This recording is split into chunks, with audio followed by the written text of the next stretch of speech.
And welcome everyone to the IESF 14th World Esports Championship. We are live here at the fire stage at Bali, Indonesia. Ripping Tasty for some Tekken 7 action. How you feeling, Tasty Steve? Man, I'm feeling amazing, man. It's such a pleasure to be able to cast here with you again, but this is the big stage, and with that being said, we have some amazing sponsors to talk about. Let's start off with our main sponsor, JHL Group. Of course, we're also sponsored by JHL Auto, NusaPay, as well as DAS. Gudapay Crypto, as well as Taiwan Excellence, and then we have Pertamina, and then Hydro Cocoa. Of course, our official telco partner will be Telecom Cell, and then we have a smartphone partner, which is going to be Samsung Galaxy A series, Internet service provider will be IndyHome, and of course, our travel management partner will be HEN. And then, of course, our hotel partner will be Episode Hotel and Murasaka Hotel, which is this amazing event is being held at, will be one of our sponsors as well. And that's not where it ends, Steve. We also got our esports broadcast partners. We got Mineski Global, Indonesia Football, E-League, ESID, plus production partners, Lemon ID, media partners, Trans2Ju, Dedicom, Esport.id, Video.com, Dunia Games, Dens TV, Dens Play, Meraputi, Bola Score, and Kami Bijak. Plus, government support, Steve. It's not just us here, right? We got Kemen Parekraf, Kemenpora, Nak, Koni, and wonderful Indonesia. Wow, that's a mouthful. 1, 2, that's a lot of sponsors because this is a huge event to even be a part of, in all honesty. If you guys were here for that opening ceremony, you already know how big of an event this is, as well as not just for Tekken, but all the other games that are actually listed on the roster. So, in all honesty, hopefully you guys have been tuning in, and it's been amazing so far. And now we're on to Tekken 7, and let's talk a little bit about that format. Of course, I mean, as we saw in the opening ceremony, there was over 100 countries that are represented here, right? We got a little bit less for Tekken, of course, because different countries compete in different games, etc. That's true. But we do have a wide range of talent from across the world here, and it's going to be a very, very fun event, and especially the matches we got today, right? I mean, one of the matches, I don't want to get too far into it, right? But we know it's coming, right? We got one of the top players in the entire world from Pakistan. Arslan Ash is going to be in this group. We have his match coming up later, and his opponent is even crazier, right? Because he's going to be from Venezuela. We'll talk about it later. But I've known this guy for over 10 years. It's Fuko. Should be a very good match. Well, like I said before, but let's get into that format just a little bit. Of course, this is going to be a best-of-3 round robin. There's 8 groups that you guys are going to see throughout this Tekken 7 tournament play, and it's going to be the top 2 making it out. Of course, we do have rules in place just in case there is a tie across the board. It's going to be lined up across the wins, and that does go down to 1 round count as well. We could potentially have a playoff, but that's going to be further down the line. Now, we're going to get a little further into these groups later on because obviously we have days of play ahead of us. Yes, so sir. There's a lot of players to cover. But like you said, man, 105 countries here at play. We don't have representation in Tekken 7 for all of them, but that's okay with us. But I'm going to tell you right now, you talked about Arslan Ash, Pakistan in the building. I mean, honestly, there's a lot that we can take away from this, not only on the scale of just being individual Tekken players, but just everybody overall. And they're playing for a nice, pretty penny rip. Talk to them about it. We got $25,000 in the total prize pool here. First place can be walking away with $12,000. Second, $8,000. Third, $5,000. That is a lot to play for, especially when it comes to Tekken 7. And as we mentioned, some of the heaviest hitters in the world are here competing for that prize pool. So it's going to be a substantial victory for whoever takes this W here. I talked about this a little earlier, and I mean in my video when we talked about us being ambassadors of Tekken 7, it's going to be crazy good. But you guys are already tuned in for Tekken 7, and we're going to take you over the schedule so far, and that's today's schedule with some of the matches. Obviously, we know the players that are involved, but we're going to keep it on the country standpoint because they're playing as countrymen. Pride is on the line. Uzbekistan, hopefully I'm saying that correctly, excuse me if I'm not, against UAE will be the first match that we will see today, and Pakistan versus Venezuela coming up right after that. So look, if you are a part of either one of these countries, even if you're just a fan of Tekken, I guarantee you some of these matches that you guys are about to see today are going to be crazy. I can't speak for any other game, but I'm going to tell you right now, today, right now, we got some matches for you guys.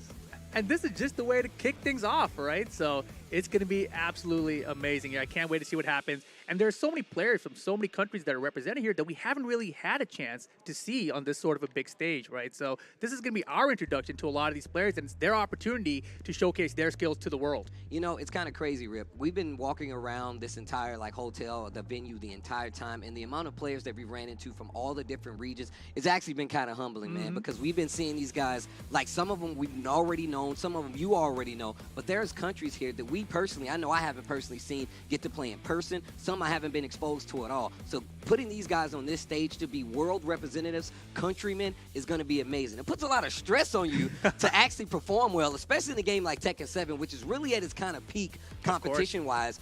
They already talked about Tekken 8. We know it's coming, you know what I'm saying? But this right now means that this is all the more important for these countries to get this big victory as well as take it home for them. Exactly. You know, when I think about fighting games, I always think about regional pride. I think regional pride has always been a big part of fighting games. If you go back in time before we had online play even, right, it's always like, hey, my state, my city, we're the best. You know, now we want to prove it. And now this is taking that to a whole new level, right? My entire country, I'm the representative, and I'm going to take out your country. I really do like the overall dynamic of having a team. Now, I know we were talking about Tekken 7, but we talk about eFootball, CSGO female. There are teams from each country that are here being represented across the board. So it's not just this one game that's on the line. I'm sure that whoever's on the team, whether they're playing, you know, Mobile Legends or anything like that, they're actually going to be rooting for their partner in whatever team, whatever game they may be playing in. Exactly. So by the end of this week, you know, even longer than a week, even longer. Right? We're going to be here longer than a week, bro. Exactly. By the end of it, though, we're going to see which country walks away with the most titles, right? There could be a country that walks away with titles across multiple games. It could be like Mobile Legends champions, the Dota 2 champions, the PUBG Mobile champions. Like, we got them all back home, right? That would be amazing. And just in case you guys don't know, this is the Fire Stage. They were playing eFootball here before. We saw a little bit of that competition, so it's actually been crazy already. But we're getting closer and closer to this Tekken 7 International Countryman Pride on the Line action, and I can't wait to get to it, man. No, exactly. I'm so excited to see what characters we see as well, right? Yeah. Because obviously, as I mentioned, we're going to be having our introduction to a lot of these players from different countries. That's true. And the way people play in different regions of the world is always slightly different. And when you look at the story of, say, Arslan Ash, right? Obviously, Pakistan on the map, 2019. We were like, we didn't even know Pakistan had a scene. That's true. Right? That's and true. then also, like, wait a second, Pakistan can hang with the best of the best around the world? And we just saw Don Billy Mayman. Yep. Don Billy Mayman. He's one of my favorite names to say. Don Billy Mayman.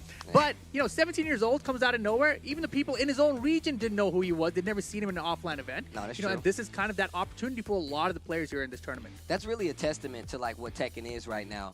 There's, like I said, there's a lot of players that we're not even introduced to that we will be seeing for the first time. But that just lets you know the game still does have a ceiling that has not been reached in a lot of instances. And you're seeing some of the best players in the world. We talked about Arslan Ash, and I know we keep going back to it, but the fact of the matter is they're probably the country to beat right now. And I'm just being 100% honest. Whether it comes to results, we've been just saw this big One Esports event where they had an exhibition of matches, and that had some of the best players in the world too. And that could have went anyway, and I guarantee you it was surprises in there. So just imagine what's going to happen here when you have more than 105 countries here that will be playing and fighting. But with that being said, talk about fighting. We're about to get to it. Our first match of the day for some Tekken 7. I can get excited already. We're going to it, and I believe we're going to get started. Exactly. Uzbekistan versus UAE is going to be our first matchup here today. It's going to be Blancos versus Renzo Ken, right? Okay. And these are names that I haven't really seen. Obviously, you know, with TWT, we've seen these little bit of representation from around the world now. It's been expanding globally, but we still haven't seen all these players. And these guys have obviously won their way here. They earned their way to be in this tournament, to be in this position for this big prize pool. So I'm really curious to see who wins what. Look, we've kind of been keeping track of these players and like them qualifying to even be here in the first place. So we know. And on top of that, even though we might not be accustomed to all these players, there's some regions that I've personally been to. You know, I've been to Colombia. I've seen some of the players from that region. And now I'm seeing them again here just walking around the venue like, yo, I'm trying to get the W, as well as some returning favorites that we're going to see later on, like Book as well, who's here and who's been really kind of upping it, as well as Dojin, another player who is really, really strong from the Philippines. So there's a lot of representation, familiar and unfamiliar, that you guys are going to get to see. So if this is your introduction to Tekken 7, I guarantee you it's not a bad spot to be in, but please hold on to your seats because these guys have been playing for a while. No matter how young they are, no matter how long they may look, no matter how young they may look, I guarantee you these guys are professionals. Exactly. You know, one of the names you did not mention there in your little rant was Double. Double from Japan, also going to be part of the schedule here today. So we're going to see Double play later tonight. And, you know, when we talk about kind of the favorites and people that we expect to do well in this event, right? Arslan Ash, Double, Book. Oh, man, it's another big name I'm forgetting, Steve.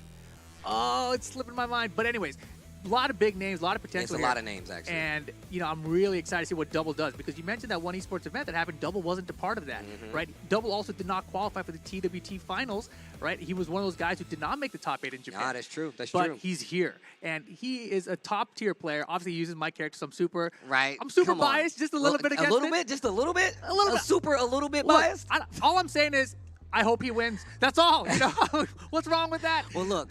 I'm glad you're still holding your character at a high regard. Hopefully somebody records this, so I'm glad that he's happy to see his character on the major stage. But you know, he's probably not even going to pick him. He's that's pick great. He's going to pick like Leroy or something like that. Rom again. Jeez Louise. But no, like, I think you're 100% right. Like, I didn't mention the name, but we all know that Double is one of the best players in the world. Like, definitely up in that category. And once again, I already talked about the ceiling for Tekken not being hit, but there's a lot of players that are already up at the top getting that oxygen that a lot of players can't even reach to. But that's why competition like this is so good. I talk about how fighting games work in general, and I mean that because we have these open bracket formats where players get to come in and show what they bring to the table as opposed to them just being put there. Exactly. I think this right here even puts a little more pressure on them, like I said before, ups the ante just a little bit. They may not be in the TWT, they might not be in this one exhibition tournament, but they are here in a representation state to show that they are some of the top tier players at their game. And in all honesty, I feel like this is one of the best ways to do it. There's a lot of different tournament formats that go around that you guys see out there in the world for Tekken 7, and I love being a part of this one specifically. This is our first IESF. First time. And obviously, look, we've been paying attention because Anakin was here before. We do not have an American representative. Nee was here before. Put me in, Steve. Put him in. You already got the jersey, I got the jersey on, bro. on. We can put him Esports. in. I feel like we could just throw Rip in there. I don't have a controller right now, but, you know, I'll play with my hands. Whatever. We got this. Just psychically link up and play Tekken 7. I don't think you could do that, but I would love to see it. Obviously, look, of the two, I would give it to you as the representative of the USA. But with that being said, man, this is like an open challenge, right? If you guys are watching this right now, no matter what region you're in, please let it be known that you do have an opportunity to be here. It's over 105 countries represented for Tekken 7, not just eFootball or anything else like this. It is a game that you guys can be involved in this, and you will be able to get involved in this, and it will make your country look that much better. It makes you look better as a player. You know what I'm saying? In all honesty, so. I feel like it's so crazy to have that opportunity to represent your country. I feel like when I was a competitor, like, you know, a decade ago, whatever, I always wanted to have an opportunity like this. And the closest thing we had back then was like an SBO kind of format, right? And that was always, as I mentioned, you know, the regional pride kicks in, and you don't get that level of regional pride that's allowed to it. But I think, guys, it is time to get to our first game. Let's get into it. Uzbekistan versus UAE. All right, like we said before, best of 3 format. You get 2 games under your belt that will give you the lead in the set. That's one thing. However, in this format, you really want to make it the 2-0 sweep, right? Because the closer it is where you guys are tied up on that leaderboard, it means those ties can lead up to a tiebreaker potentially. Exactly. And you want your score to be as high as possible to be in front of the pack. Remember, only the top 2 players will be making it to this main bracket and out of their group. So it's a very, very important spot to be in. Man, we getting to knock this? It looks like we might be getting a Noctis, and that's what I was talking about. You know, we haven't seen these players very much, right? So we haven't seen much of these players. We don't know what characters they're going to bring to the game. And with Tekken 7, with this large roster of characters, you never know what you're going to get. We're going to get Noctis versus Jin to kick things off here, though. Oh, wow. And, you know, Noctis has a bunch of swords, but Jin can parry swords. Yeah, look, Jin does not care what you have in your hands. He can parry it all. And he has, like, if you're playing Jin properly, you can get a lot of damage on the board in a short amount of time. But the thing is, the range-wise, I feel like we're going to be looking at Noctis, who can definitely punish from a long ways out. With punishments are going to be a big thing. That parry is something you need to be aware of, but it's all if the Jin actually is aware of. We've seen a lot of Jins kind of evolve past the parry, I feel like. They got to go back. They shouldn't have. They got to go back. Exactly. In order to go forward, we got to go back. But we're going into the game. Jin versus Noctis is going to be our first game here. Bali 2022 14th World Esports Championships. Here we go. Game number 1. Very slow start out of both players here. Uzbekistan with the Noctis. UAE with the Jin Kazama. That's exactly what I was talking about. Gets the float. Nice conversion here. Going to get that wall.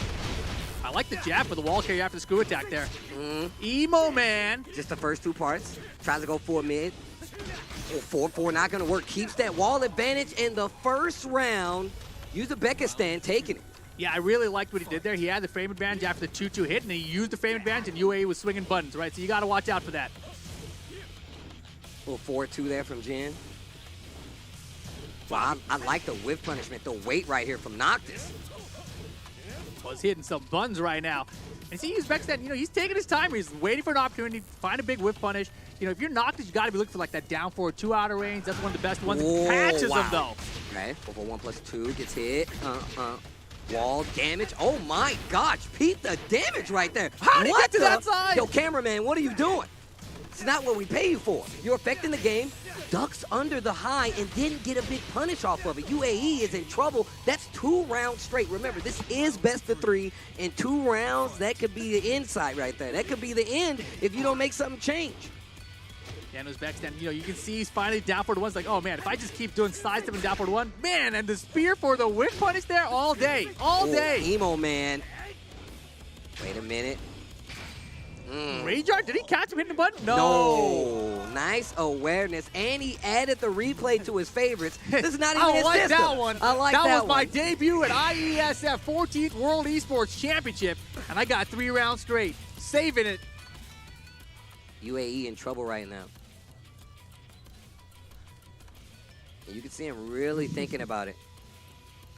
We saw a little bit of the parry like early on, but the Noctis is very overwhelming. I'm going to tell you right now, a lot of players come into Tekken 7, and I feel like Noctis is one of those characters who you definitely need some XP against. You can't just go in and like expect it to work out, because I feel like he kind of breaks the regular formula of what we see in Tekken in general. So if you, first off, I feel like it's very unique of a player to go to a character like Noctis 1. Yep. 2, it's really hard if you're not used to it fighting this character on a regular basis. If you can get a high-level Noctis player, and he can kind of scare you out of playing your game. Oh, for sure. Noctis, one of those characters where you have to actually play very slow against him. He's got a lot of good counter hit tools.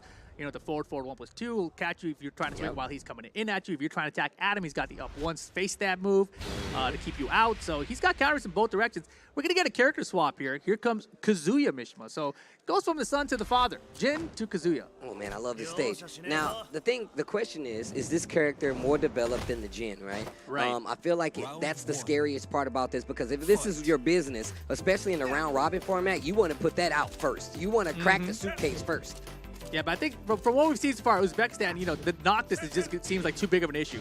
And obviously, it seems like there's a little bit of character familiarity here. And these down forward 1s, they're causing big trouble here, right? And you see the counter, the same exact setup that we had there from the frame advantage earlier.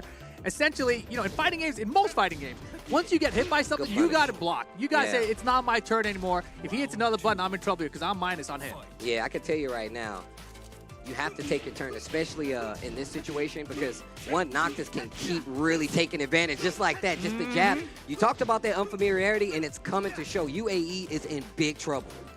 And Uzbekistan with the Noctis, you can tell he's here to play, right? And in this round-robin format, we're going to have 2 players out of each group making it out into the top 16, right? So that's the goal here. You want to get as far as you can.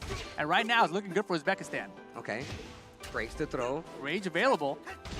2-2. That is the button for Noctis there. Yeah, it covers a little bit of distance. Really keeps you on your toes, especially since, like, if you get caught swinging in the middle of that, counter hits are plenty. And like you said, if you try to take your turn a little too quick, you might get hit again. Yeah, and a lot of Noctis... What were you saying, Rip? A lot of Noctis' attacks are, just very hard to interrupt. Oh, there's the whip punch I'm talking about. That down forward 2. He got in the swing a little bit. He's like, are you going to hit a button? There it is. Caught him. Oh, there's a drop. Tried to go for that while rising, too. That's gonna hit. Big damage on the table. That's counter hit, too. Leaves him just out of rage here. Opportunity for UAE to get around, but not gonna find it.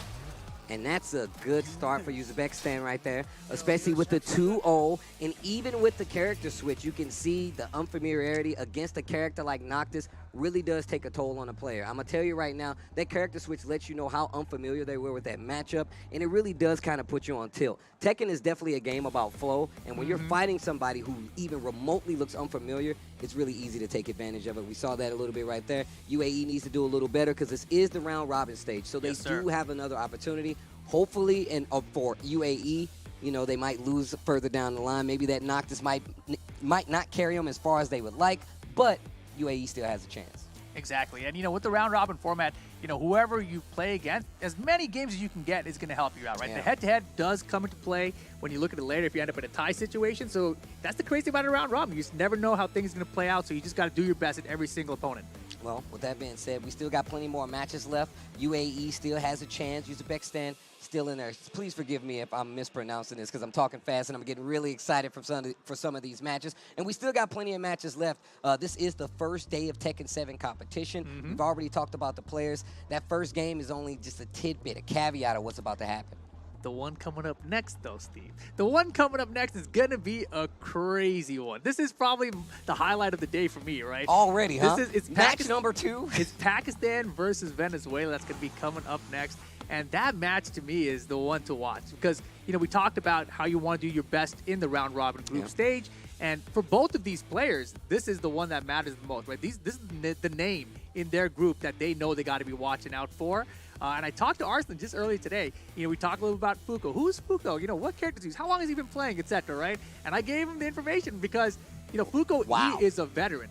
I mean, that's the most important thing to know about him. Wow. So you're just giving away the information? Answering some questions, Steve. You ask me questions, I'll give you some answers. But I do believe we got some highlights from our last matchup. Let's go ahead and take a look at the highlights here from Uzbekistan versus UAE. And this is one of the things we were talking about. We saw it early on like how just the movement overall played a toll. I actually saw like the backdash canceling from Noctis, and I was like, you know what? This guy definitely knows what he's doing. Of course. And I'm going to tell you right now, UAE was in this situation where the lights kind of do hit you. I feel like nerves can definitely play a major part in a lot of these matchups, and that includes that unfamiliarity. Switches to Kazuya, hoping for a better result. Didn't really work out. We saw that big rage art come out and play in because we obviously does a lot of damage. Got a counter hit on top of it. That down forward 2 with punishment lets you know just how familiar this Noctis player is. There's that rage art once again. But yeah, not going to do too much for the results. UAE goes down 0-2, and that's not a good record, especially in this round-robin format. When we talk about fighting games, typically the tournament format is like you have another opportunity. You have a lot of opportunities here, but you want your score to be as high as possible. Exactly, because usually, we talk about a double elimination format, which we'll get to later, obviously.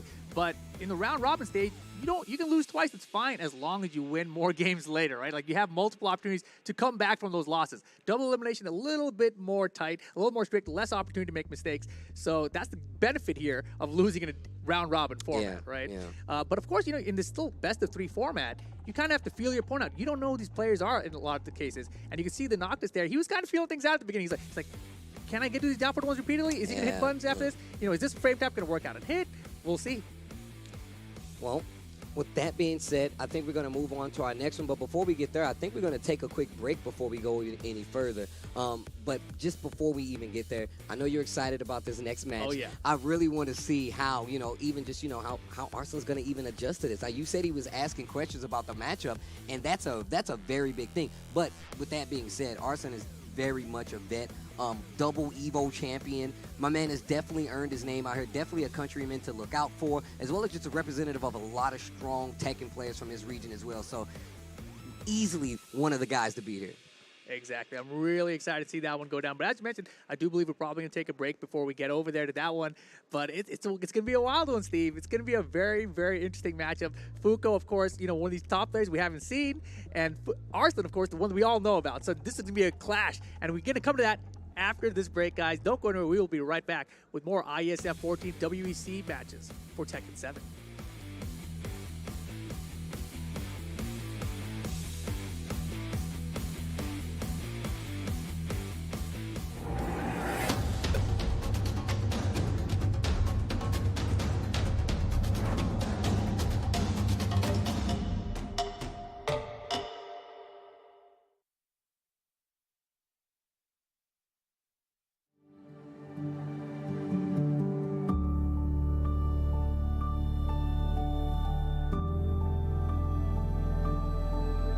All it takes is one dream.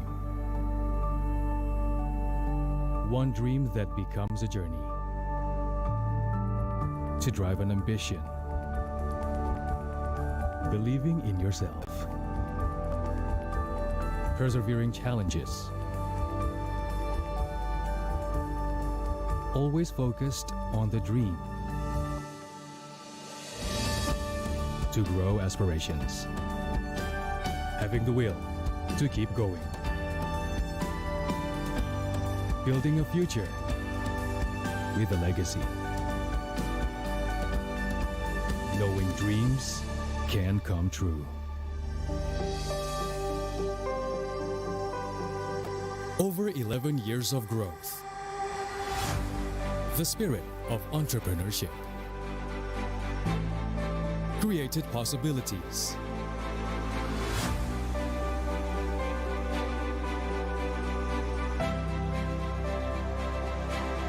Realized new potentials.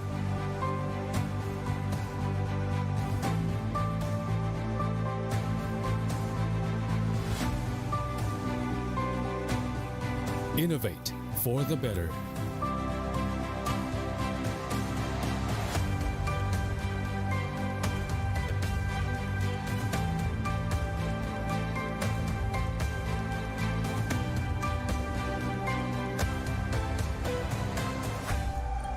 Expand horizons.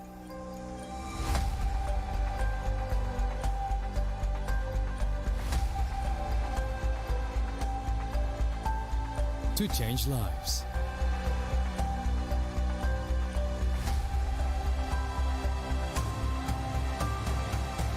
To connect new ideas. To explore new grounds.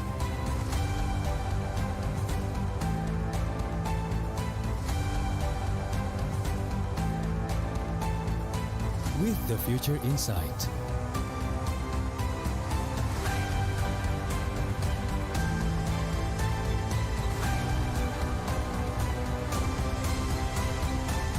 Together.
Get Galaxy A33 5G. Why? Because it's awesome! Galaxy A33 5G with awesome processor. Buy now. Get Galaxy A53 5G. Why? Because this is smooth. And this? Galaxy A53 5G with awesome smooth display. Buy now. Selamat datang di sebuah pengalaman perjalanan baru Indonesia bersama InJourney. Terbang bersama kami untuk melihat pariwisata Indonesia. Sirkuit internasional, bentang alam, ragam atraksi budaya, produk lokal asli Indonesia, warisan budaya, keamanan dan kenyamanan. InJourney membawa keramahan Indonesia ke dunia. Warga plus 62 emang banyak maunya. Dari drakoran sampai banjir air mata. Nonton action yang mantul. Sampai nonton tendangan cantik. Maksudnya ini. Mau nonton apapun, semua ada di video. Mulai dari yang bikin berbunga-bunga, keringet dingin, ketawa, sampai bikin gak ngedip. Jadi nonton apa sekarang?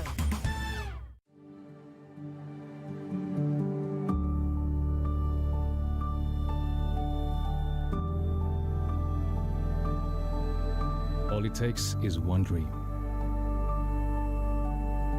One dream that becomes a journey. To drive an ambition. Believing in yourself. Persevering challenges. Always focused on the dream. To grow aspirations. Having the will to keep going. Building a future with a legacy. Knowing dreams can come true. Over 11 years of growth. The spirit of entrepreneurship. Created possibilities.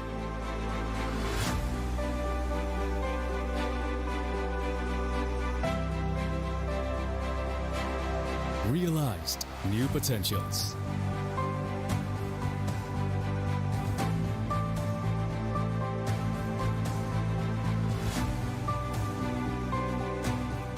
Innovate for the better.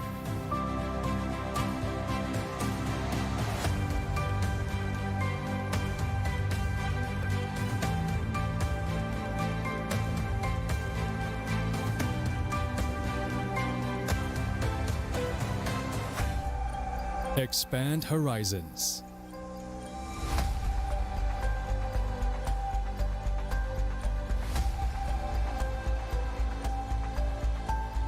To change lives.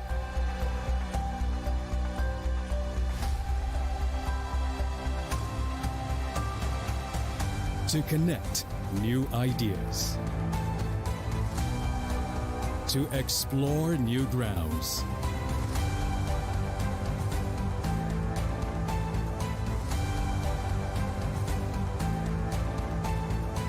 With the future in sight.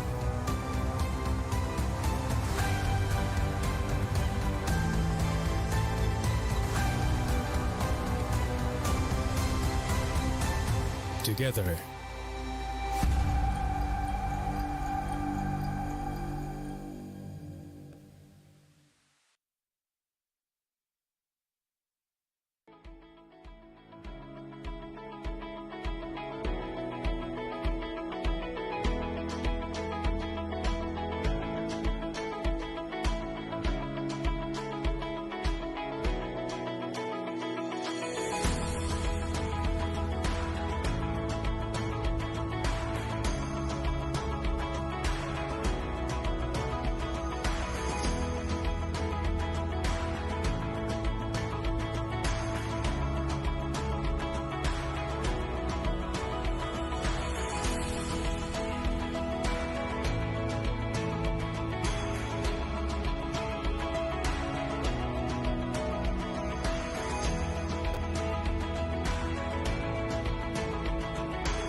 Warga plus 62 emang banyak maunya. Dari drakoran sampai banjir air mata. action yang mantul, sampai nonton tendangan cantik. Maksudnya ini, mau nonton apapun, semua ada di video. Mulai dari yang bikin berbunga-bunga, keringet dingin, ketawa, sampai bikin gak ngedip. Jadi nonton apa sekarang?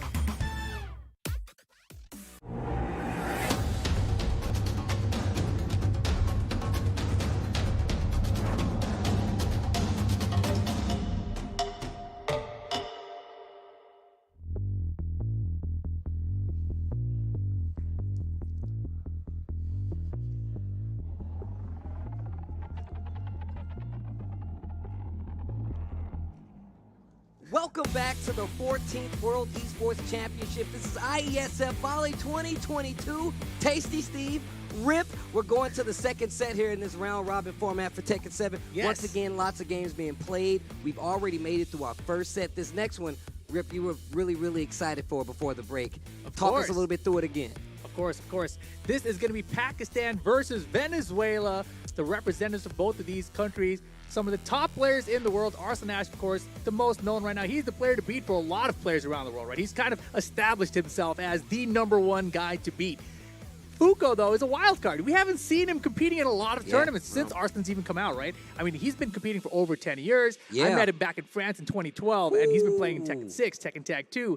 And Tekken 7, I haven't seen a lot. I'm curious about what character we got here. I know he used to be a Bob player. He also has the Marduk on deck, so Marduk a very good character now. Bob also a very good character, so we will see. So I'm going to tell you right now, the last time I saw him was actually, I think, TXT Columbia 2018, if I'm not mistaken. And that was the last time I saw him in action. My man was still looking sharp then, and I think one of the things we should talk about is the fact that he has this fundamental kind of like experience over a lot of players, not just a few, a lot of players. Like you said, he's been around for quite some time. Right. Not taking anything away from his opponent, Of but course. the fact of the matter is that XP difference can make a difference. And on top of that, we see a clash of kind of styles, whereas like Arslan plays a very, very, very kind of like, hey, I'm going to test you, see what you know. Fuko is really like, yo, I'm going to see from fundamental standpoint how much you know how to play Tekken, what your spacing like, things of that nature that can really, really sink or swim an opponent, especially against somebody as strong and has that experience like Fuko. So with that being said, you got to be careful no matter what.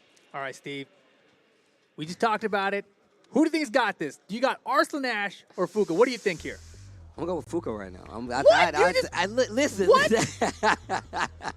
The only reason I mean, look, I already kind of talked this up, but I kind of got to play devil's advocate here. I would love to see an upset happen because I feel like that makes things rocky. I love to see people sweat a little bit, and I hate the easy streak, man. We know Arslan is the guy to beat out here, but I would love an upset this early in the game, especially on day one on some high-level Tekken 7. Well, look, you can ask the internet, Steve. I'm very biased, right, against Arslan. But I'm going with Arslan Ash all the way here, Steve. Arslan Ash Really? gonna get it all done. the way? I mean, All the way? Fuko's Not an even old for man this. like Wait, me. you went beyond this match all the way? All the way, Steve. All the way. What do you expect? Well, look, first off, I didn't expect that. Exactly. But I didn't expect you picking Fuko either. Surprise, surprise. But no, you got to go. Look, I see what you're getting at, but we also talked about the fact that Arslan is one of those players that he's so good, and I've said this no matter what tournament I'm at, the more you win, the stronger you appear, the larger that target appears on your back to every other player hoping to make a name for themselves. What would it feel like for you to go back home with a W versus Arslan Ash? And look, I'm being optimistic and a little, dreading here. Even if you don't make it out of that pool, they got to hold that loss till the next time they play each other. And who knows when that could be. That's the beauty of fighting games. You never know when you're going to get a chance to play this person and beat you again. And I think that's what's kind of very unique about this round-robin format, because your opponent might not even make it out, and you still would have to hold that loss against it. And we all know anybody that plays fighting games at a competitive level, we definitely hold grudges. I mean, you got to think, too, about what's just happened with Arslan, right? We just saw him in Japan at the One Esports event, and Arslan there, he used the Safina a lot, but since then, he's been on social media talking about how he's thinking about going back to Kazumi, etc. So we don't really know what character he's really going to bring to the table here, right? I think the one that's most tournament ready at this very specific moment is the Zafina, right? But if you want to build up that experience with the Kazumi again, leading into the other, like events coming up, like the TWT finals, the TWT regional final of Pakistan is coming up in a couple weeks. So, if he's trying to get more experience for that character now the good place to use it. Well, I mean, look, we talk about how, like, serious this competition can be, as well as changing over and trying to play one of your sub characters in this situation. Arslan obviously is good enough to play these characters at a high level no matter what. Yep. However, Ooh. do you want to chance that versus somebody with this kind of experience in the Kunimitsu? Kunimitsu? Hold on now. That wasn't Kazumi. Hold that on wasn't now. Zafina. Kunimitsu coming out. And Fuko from Venezuela going with the Marduk. Now look, Marduk is an explosive character. This character can do damage in a short span of time, and if you got the combos down, I'm telling you right now, Rage is a completely different Marduk. You do not want this character to hit you, but Kunimitsu's good with the pokes. Man, I love this stage. We're getting into the second set of the day here on this round robin. Round 1. And as we Venezuela, talked Pakistan, about, let's go. in the round-robin format, every game matters, so the character choices here from both of these guys can be very crucial in determining the outcomes for their round-robin. They just counter it. Down back two, counter hit. Whoa, okay. Maybe it was a setup, I'm not sure. Early drop from Fuko. And lots of swinging coming from Fuko right now. If he's got the life lead, doesn't get a break on this throw here. Got to stay down, there you go. And now bad positioning, wall behind him, wall's very deadly in Tekken. Kunimitsu really known for these pokes. Oh, nice. Gets the wall, big damage here. Rage on the table for Marduk. The cameraman switches side. Oh, what the heck? Switches side again, down 4-3-1. Ooh, the Throws long the distance. kunai. The long distance kunai. We get an eruption from the crowd right there. Yeah, the crowd is excited out here. Venezuela. Ooh, what a duck. Arslan knows, tries to get the float right there. Yeah, we got our country swapped up top up there. But right now, Pakistan in the lead. Arslan with that Kunimitsu. Nice pokes all around. And this is, oh, what the? Get off him. He's ready. Nice throw break. Delays it down forward 1-3. That's going to be the wall carry. That should be the round. And Pakistan, 2 up. This is what I was talking about. This is not Arslan's mainstay character. However, he can play a lot of characters at a high level. I've seen him stream. I've seen him play Day 1 Steve Fox and Jin, and do some craziness. But Kunimitsu, the character right now. Yeah, he is rushing in here, right? And Kunimitsu is a relatively safe character, but she does have some higher risk options that she can go for, but very difficult to deal with. And you can see here, Venezuela is struggling. And that's 3 straight. Pakistan gets the first game. Arslan with the Kunimitsu. Nice character variety here already. Once again, we already talked about the fact that we're used to seeing him play that Zafina. We were kind of thinking might see a Kazumi here, but neither one of these characters. But I also feel like Kunimitsu is really kind of a check and notice, hey, do you know how to fight this character? Do you know how to deal with these lows? Are you spacing properly? Can you even approach this character enough to actually hit her? Because her evasion is at a very high level. And we know Arslan is good with these high evasive characters. Exactly. Characters that have really good moves, movement in general, the distance from her backdash, can be very good in the hands of a player like Arslan Ash. But here we go, sticking it out with the Marduk here. I thought we might get a character swap after that first game was so dominant and one-sided. But Fuko, Venezuela, going to be sticking it out with Marduk. Once again, I feel like that explosive damage that Marduk kind of brings to the table really does throw a player off no matter what. Kind of keeps your nerves up, you know? While standing one right there. Wow, beautiful. And that's exactly what I was talking about, right? The movement, the backdash there, set up the whip punishment, had the full launch on the whip, and that's a big lead for Arslan. Deal with the jabs on the wall. Oh, no break on the 1+2. You're dead. Okay, not that much damage. Yeah, now rage mode Marduk. This is dangerous here if you're Arslan, but just does the slide. Again, you know, relatively unsafe there, but Marduk has a slower while standing launch and may not actually be able to launch there. Oh, wow. That could have went top. either way. Tackle broken. First attempt at a tackle, too. Low parry. Wait a minute. Instant tailspin, really close to the wall. Big damage here. Gets the 1+2 throw. Oh. Scoop. Do it again. No, Not sir. this time. Nice launch. Arslan still awake. Drop. What? Wow. That's the evasiveness that we were talking about. This That was character not gets the kind really of evasiveness. slimy. She gets really slimy, Good bro. block. She gets out of the way. Okay. Oh. Smart. Big man. Big man. Keeps it nice and safe. Very simple there. And Venezuela on the board to tie it up. Oh, get off of me. Nice spacing. Playing back a little bit. Nice. Oh, boy. I like the low kick check there, but man, that down forward 1-2 from Kazumi, such an annoying string to deal with. Oh, 4-4-2. No, big damage on the wall here from Kunimitsu. Needs to be careful, no break once again. The throws have been working for Arslan. He's sticking to it. Counter hit, Big though. counter hit, but the wall's right there. It doesn't matter. He's Oh got the my blue God, stuff. the blue stuff. No break. Look at the Look damage. at the damage. Oh my God, We're you all can hear caught the up. crowd. We're all caught up. The bounce, crowd, right? crowd. The bounce. Oh, big damage. Yo, he didn't get the combo. Down 4-3 to close out, and the crowd is loud. Oh, yeah, they are. Here we go. Venezuela up 2 rounds to 1 now. Fuko answering back, making this a little bit more difficult for Arslan.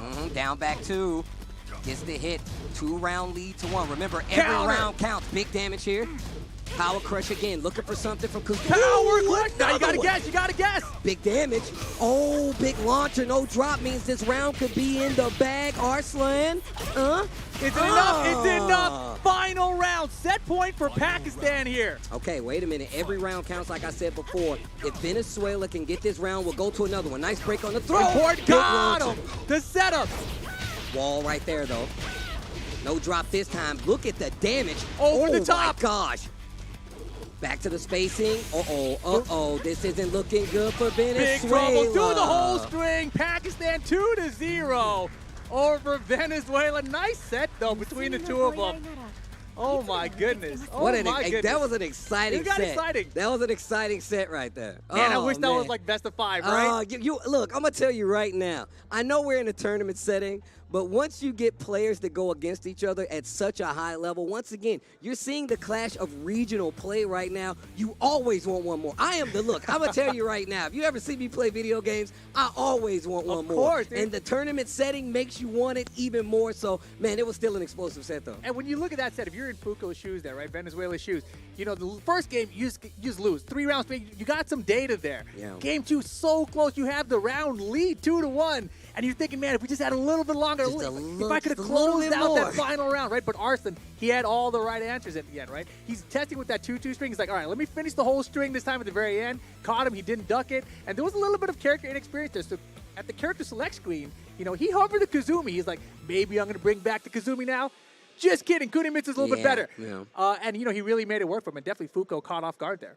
Yeah, I do like the situation where we did see Marduk start going for a lot of mids to kind of like make sure there was no sidestepping. That made Arslan have to play a little bit further back. That's where spacing came in. We saw a little bit of that evasiveness come in and save Kunimitsu a couple times, but I do like the option to start going for mids for Marduk, start going for the power crushes, and it really kind of like leveled the playing field. And I felt like that's where those 2 rounds came from, because Arslan had to readjust the way he was coming in. It's like, okay, well, look, I can't go in, I can't sidestep anymore. We didn't even see that many launchers, but when we saw the block punishes, they were big launchers from Arslan all the time, always carried to the wall. And I believe you're going to take a look at the highlight just in just a second. But it really does change the way that game played out because of the damage that Marduk put on the table. Yeah, let's take a look back here at what just went down.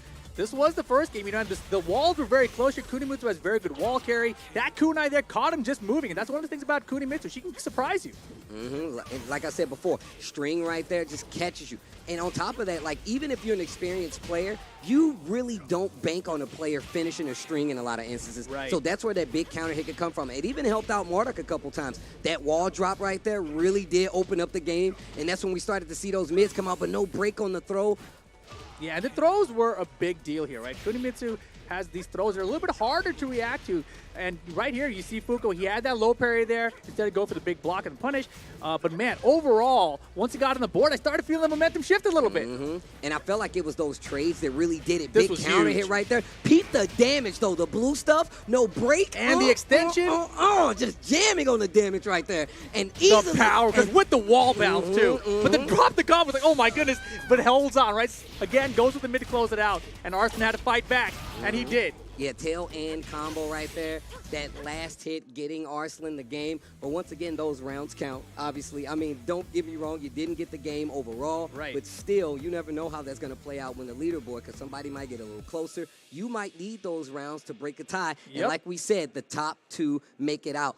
But we still got some players that are ready to actually take that spot already. And this only been 2 sets for the day. I mean, we're bouncing around between a lot of these countries, different groups even. But right now, Arslan for Pakistan looking very good here. Fuko, of course, was one of the other favorites in this group. He's the wild card. We didn't really know what to expect out of him. Not a terrible start here, but you can tell he was building up momentum.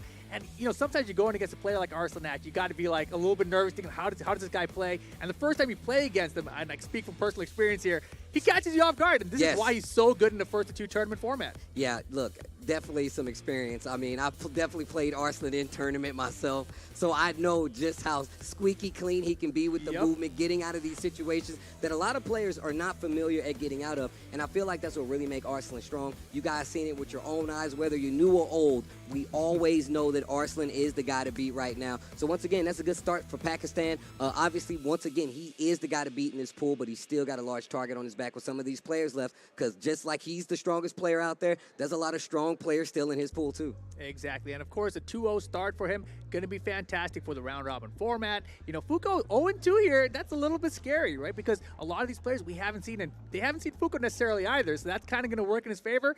But I'm still not sold on this Marduk, I got to say.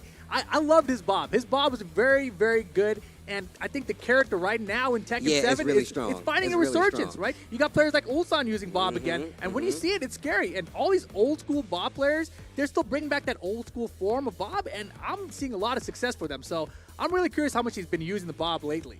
Well, I mean, I would love to see more of the Bob, of course, but we will be going to a break pretty soon here before we get to this next set here. Remember, this is the first group play set that we're going through. Lots of Tekken here for IESF 2022, so you guys don't have to worry. You might miss a little bit of this action, but I guarantee you we have days of Tekken 7 action. This is Group 1. We got, 8 groups here? Yes, sir. So with that being said, you guys got a lot of opportunities to see some play till we get to that main bracket. But with that being said, before we get to the next group battle, we will be taking a quick break. You guys don't want to go anywhere. IESF 14th World Esports Championship, more after this.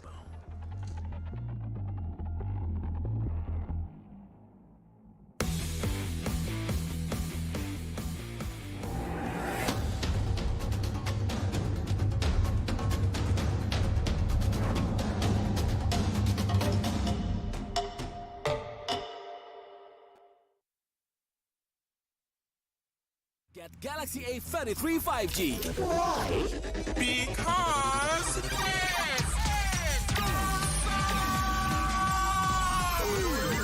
Galaxy A33 5G with awesome processor. Buy now. Get Galaxy A53 5G. why? Because this is smooth. And this Galaxy A53 5G with awesome smooth display. Buy now.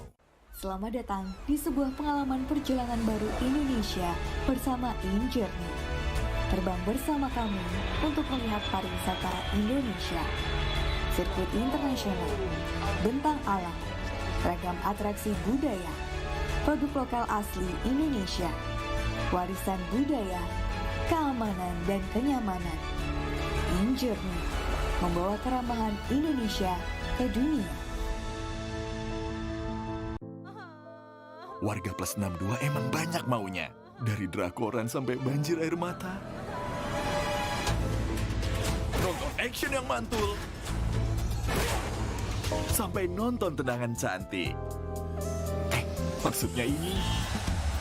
Mau nonton apapun, semua ada di video. Mulai dari yang bikin berbunga-bunga, keringet dingin, ketawa, sampai bikin gak ngedip. Jadi nonton apa sekarang?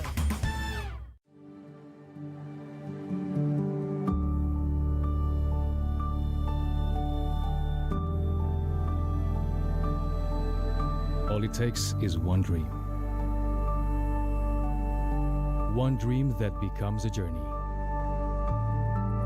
To drive an ambition. Believing in yourself. Persevering challenges. Always focused on the dream.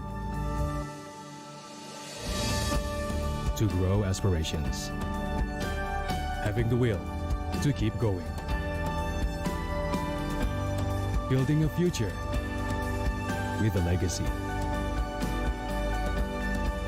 Knowing dreams can come true. Over 11 years of growth. The spirit of entrepreneurship. Created possibilities.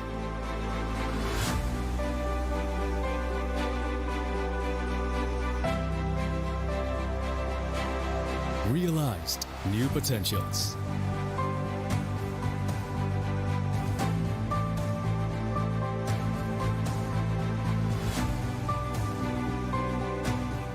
Innovate for the better.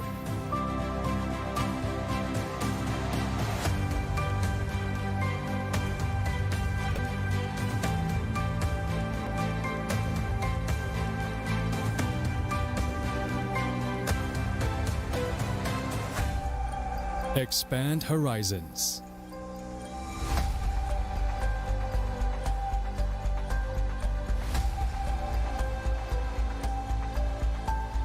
To change lives.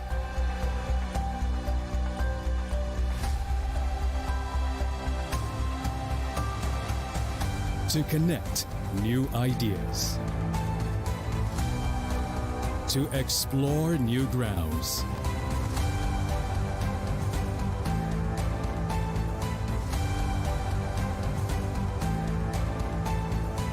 With the future in sight.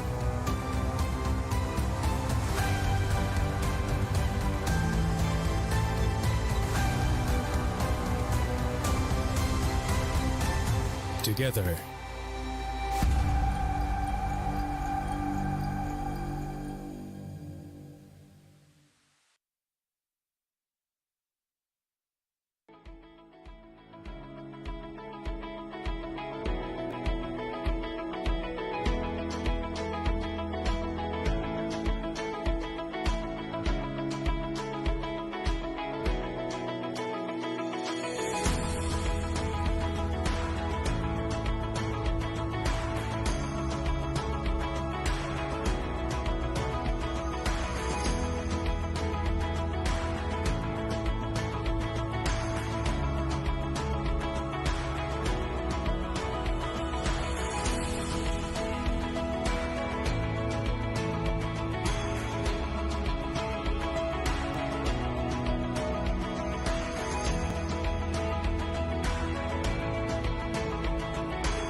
Get Galaxy A33 5G. Because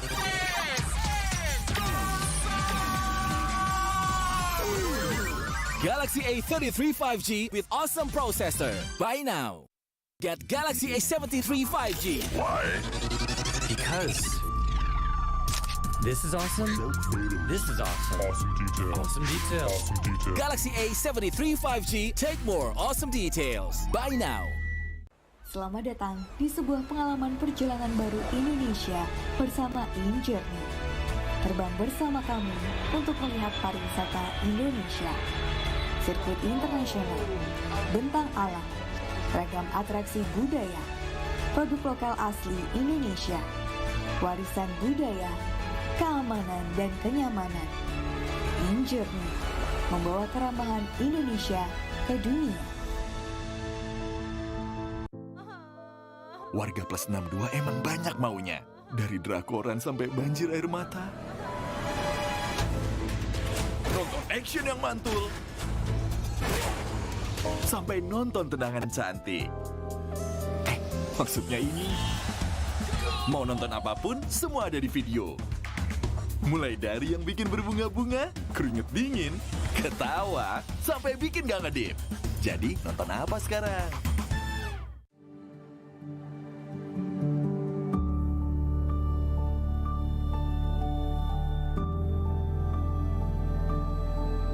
All it takes is one dream. One dream that becomes a journey. to drive an ambition. Believing in yourself. Persevering challenges. Always focused on the dream. To grow aspirations. Having the will to keep going. Building a future with a legacy. Knowing dreams can come true. Over 11 years of growth. The spirit of entrepreneurship. Created possibilities.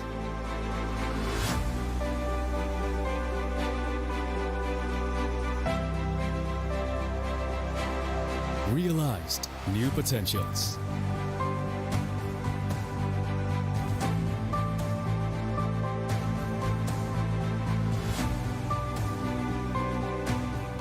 Innovate for the better.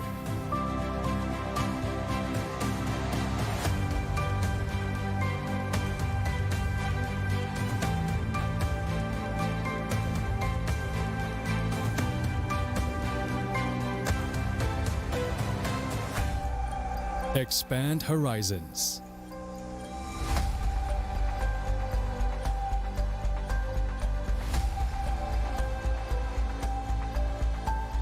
To change lives.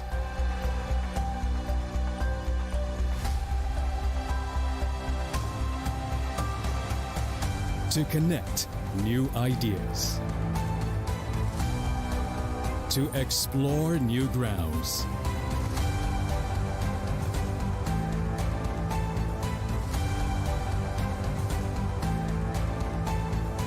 With the future insight.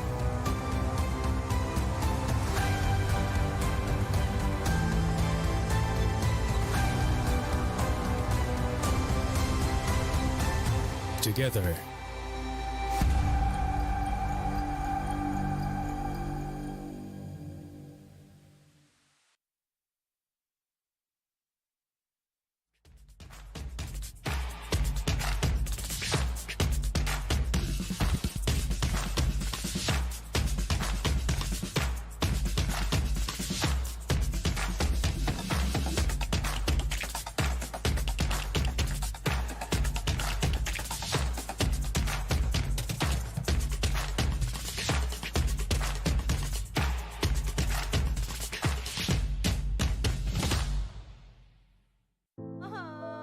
Warga plus 62 emang banyak maunya. Dari drakoran sampai banjir air mata.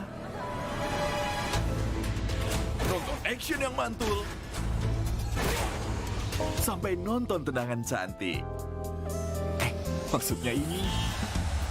Mau nonton apapun, semua ada di video.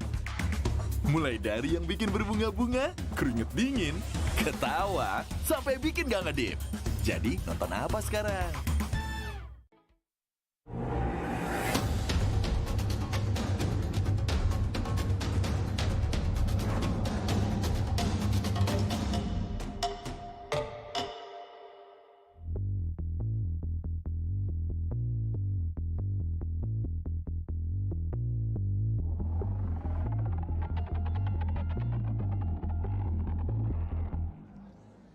Welcome back, everyone. IESF 14th World Esports Championship. Rippin' Tasty Steve with some Tekken 7 action here at the Fire Stage, Bali, Indonesia. And we've had some good matches already, Steve. Just 2 of them down. Oh, man. They have already looked. I'm going to tell you right now, you can tell by the energy in the room, it's actually getting ridiculous. And we still have more matches. This is the round-robin portion, the group play of Tekken 7. Obviously, the 2 best will be making it out. The best records will be making it out. But we got to get there first. We've already seen some heavy hitters from the Tekken world, as well as some of the heavy hitters from across the regions of the world. And now we still got some more matches. Exactly. Coming up next, we're going to have Costa Rica going up against Chile. I visited Chile myself in the past. I know they have a very vibrant fighting game community in general out there. So, you know, I don't know the players at all, but I'm going to go with Chile to take it, Steve. Wow. Well, look, I'm going to go with Costa Rica, bro. Oh, and look, I'm going to tell you Based right now. Based on the name McLovin, bro. I love the name like that. McLovin. I love it. It's just one and the same, obviously. But I think with that saying, it's a Claudio player. Yes, we don't sir. get to see many of them. There's quite a strong group of those players. I feel like there's not many of them, but they're kind of sprinkled throughout the regions. They are. And I feel like a character like Claudio can really do some damage in the right hand. So I would love to see what happens here. Exactly, and Claudio, a character I think that has been one of the stronger new additions One of the to newer Tekken 7, characters, right? yeah. Since the very beginning of the game, when that character first was introduced, even the arcade versions of Tekken 7, we saw that character doing very well in tournaments. I remember Zero the Shadow, ZTS doing very well with him early.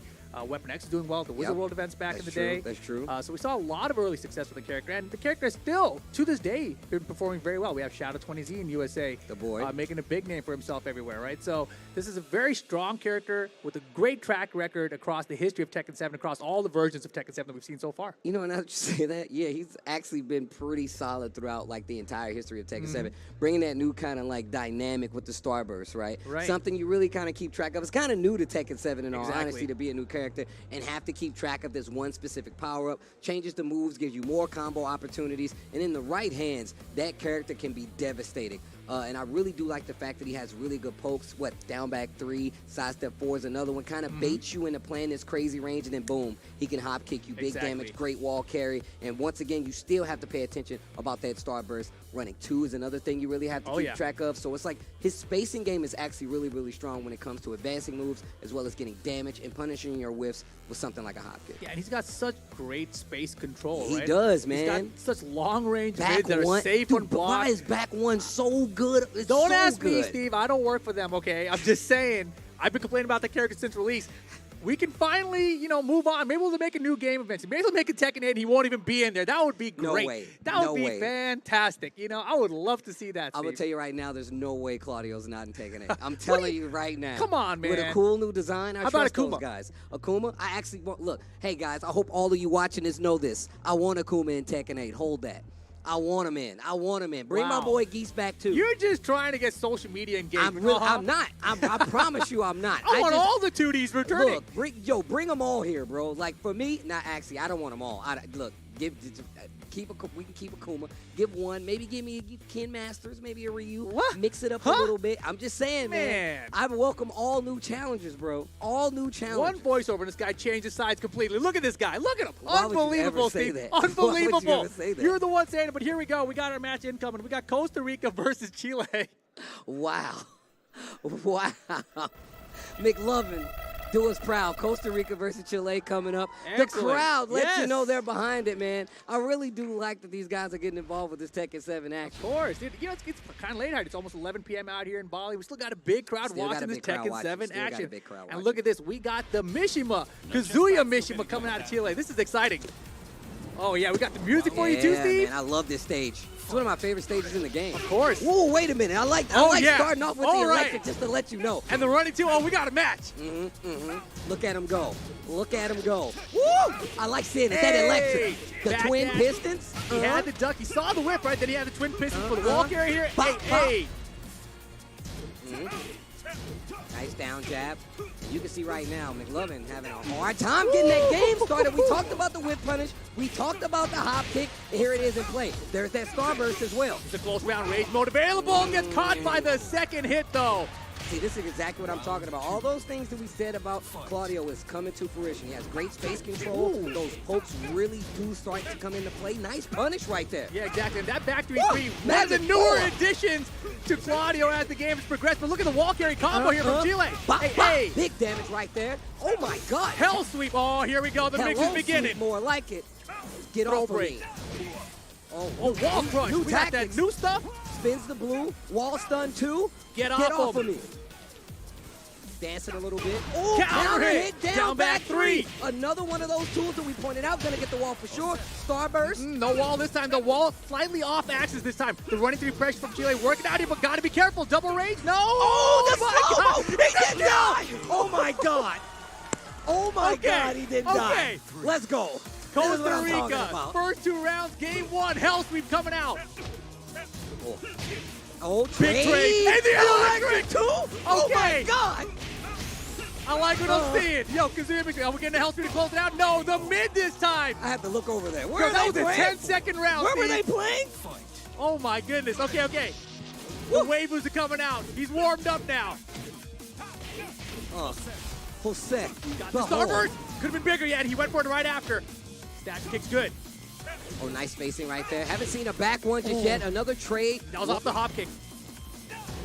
Okay, running two. New tactics. Down back three. Just to stagger the pressure. Ducks under the 4-3. Got a big lead here. Oh, it's just a trying to little late. punish. Small punish right there. The frame trap there. You got to duck the high, otherwise frame trap there. Nicely done. Costa Rica McLovin holding on to get the first game. Oh, they're going, right back in. Right back in. Run it back. Do Game it again. 2. Do it again. I dare you. Nice block. No punish. Oh, boy. Stature kick. Counter hit. No, the boy. drop. Okay, opportunity here, though. Just got to take it slow, but he goes with the electric, gets counter hit by the down back 3 sweep again. I do love that he's going for these lows and he's getting a lot of counter hits on those electrics. It's really, really paying off. Down back 3 counter hit gets a full combo starter, and I love that McLovin is taking advantage of it. That was unintentional. Man, you know, he's so ambitious with these electrics. He wants to find them, right? But because he's kind of throwing them out of his range, it's giving opportunity for McLovin. Look at him breakdancing. Look at him breakdancing. Still spinning. Hey! Okay. Jose. Behold. 2 more rounds. Costa Rica gonna get the set. Can Chile bring it back and get a game on the board here? Oh! Oh my God. You're definitely going to the wall. What a conversion right there. This is my favorite style of Mishima too. Like, unafraid to go for these electric attempts, and he really puts fear in the heart of the opponent. But you'll see those down back 3s there from Claudio. One punishable on block, but it's gonna go underneath those electrics. Oh, nice. A 4-3. You're dead. You're dead. Chile and the crowd gets loud. Hold up. Okay. 1 round apiece here. Game 2. Wow. Yeah, he stuffed that health there with Hydra. Oh, and they're running 2 out of nowhere. Jabs just to make sure the hop kick whip punish on the electric, but nothing coming from it. Still, the fear is there. Wow, that was an accident. It had to be an accident, but it's going to pay off big time for him. Jumped over the low. Counter hit, don't get him. Kick, you got to watch out. Okay. He missed the combo. Opportunity, big opportunity. He's got range. Okay. Got a block. Oh, my wow. gosh, Steve. Yo, what the? combo. Yo, Chile, hold on. Hold on, Chile, chill out. Where? Oh, the blue stuff. Oh, wait a minute. God. Wait a minute. We're going to the rooftop. The conversion on that combo. And then to That not was use the actually rage, godlike. waited to use the rage drive. That was so good. Oh, folks starting to come out again. Costa Rica. Music getting intense. I like what I'm hearing, and I like what I'm he seeing. had it. Had the hit, didn't believe. Stature kick to answer back. Scary moment in the hop kick. All right, wait a minute. Chile starting to bring it back. But now, the regular throw to close out. Boy, and just like that, it is set point for Costa Rica. Boy, Stone head. I got throws too. Oh, hell sweet. Do it again. Of course he would, but no launch. Get off of me, bro. I just got this suit. Oh, wait a minute. Chile, you need this. And then you're going to go to... Oh, right now, McLovin. Costa Rica. McLovin. Beautiful, beautiful play there. Jeez, man. I think I blew my voice already. How many Bro, more days I'm we got in going this? to tell you right now, bro. This jersey just got sweaty over here, bro. We got Mine got slow tighter. mo's and everything, bro. I don't even know what was happening right now. Yo, Chile, though. What? That Mishima was so That was fun a to watch, Mishima. right? And, you know, obviously the hell sweeps were there, the electrics were there, the waivus were there, but man, McLovin was ready, right? He was so ready. Like, the Everything. fact that he was answering back because we saw how antsy he was with those electrics. He's like, you know what? That lets you know how experienced this player is because they were like, you know what? I'm going to challenge with a low every time. Scored him at least 4 or 5 counter hits. Exactly. Led to big damage from a character like Claudio, as well as constant use of their starburst. We're going to take a look at the highlight here, and hopefully we can grab a couple of those. Of course. Because I'm going to tell you right now, there was a lot of usage of everything that we were talking about. The starburst, the running 2, the down back 3s, the hop kicks. They were all there. Exactly, and you know, this is how it started. And we saw the electric come out, we're like, wait a second, we're in for a treat right now, right? And then exactly there, had the backdash, launch punch was good there, and it was looking pretty even to start off, but then just got caught there. These strings from Claudio, so tricky, so many mix-ups at the wall, but you know, he was kept close the entire way, but again, as you mentioned, the low get-up kicks, the lows in general, the down between counter-hitting, getting these full combo conversions. God, I can't believe he did die. I can't either, believe Steve. he did die. That's the beauty of Tekken. We never really know what's going to happen. That's actually facts. That's true. That's true. And on top of that, Harada has blessed the life bars with an extra, 5 points right there? Yep. So you never know. They might live. Look at them breakdancing on the floor. That's a show in itself.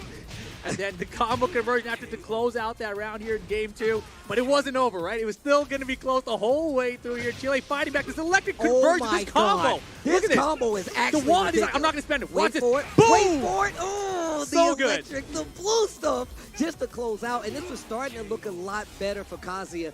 But when it was said and done, McLovin letting you know this Claudio is the one to beat right now. And I'm going to tell you right now, that was a surprise from both ends. Yes. Because the Claudio as well as the Kazuya really did it. You can see the sweat on the brow. It's from that match. It was that good. I'm not even joking. You're sweating. The players are sweating.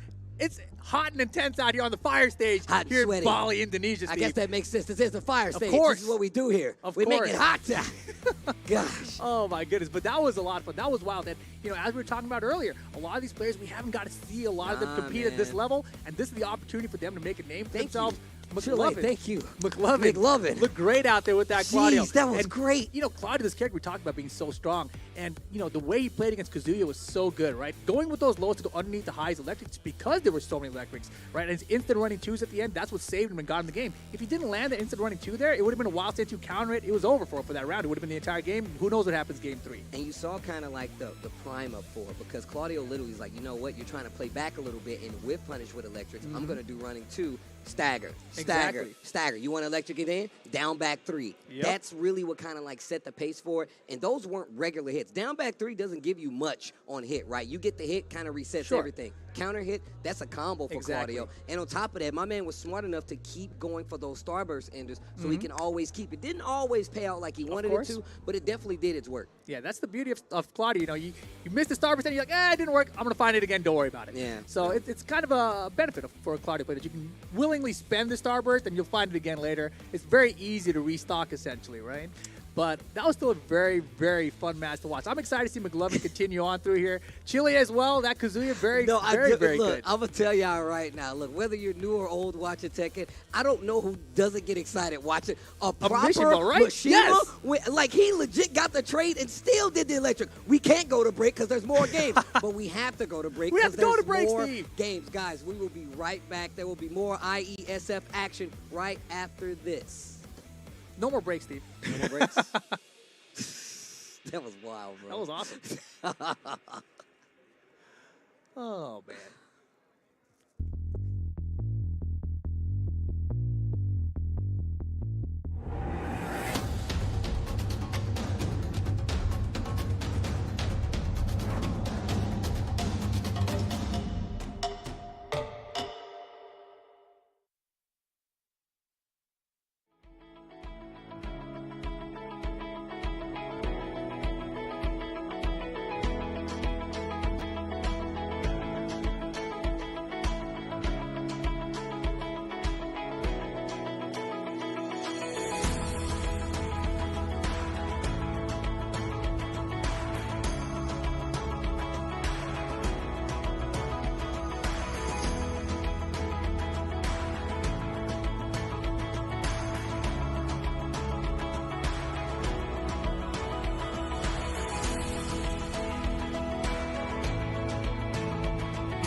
Get Galaxy A33 5G.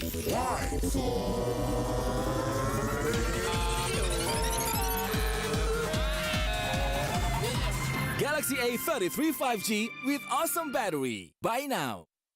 Get Galaxy A53 5G. Why? Because This is smooth. And this? Galaxy A53 5G with awesome smooth display. Buy now. Selamat datang di sebuah pengalaman perjalanan baru Indonesia bersama InJourney. Terbang bersama kami untuk melihat pariwisata Indonesia. Sirkuit internasional, bentang alam, ragam atraksi budaya, produk lokal asli Indonesia, warisan budaya, keamanan dan kenyamanan. InJourney membawa keramahan Indonesia ke dunia. Warga plus 62 emang banyak maunya. Dari drakoran sampai banjir air mata. Nonton action yang mantul. Sampai nonton tendangan cantik. Maksudnya ini. Mau nonton apapun, semua ada di video. Mulai dari yang bikin berbunga-bunga, keringet dingin, ketawa, sampai bikin gak ngedip. Jadi nonton apa sekarang?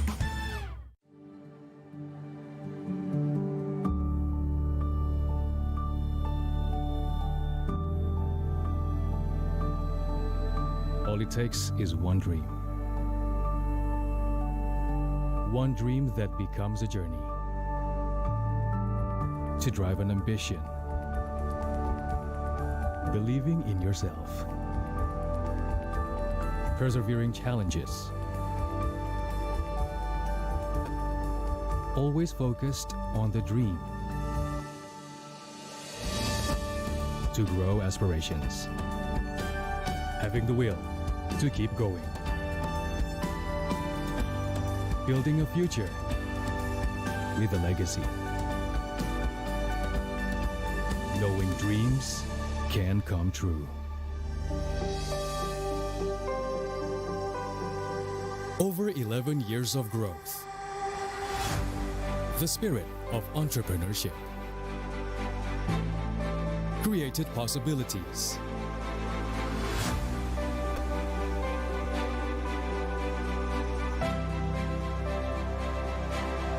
Realized new potentials.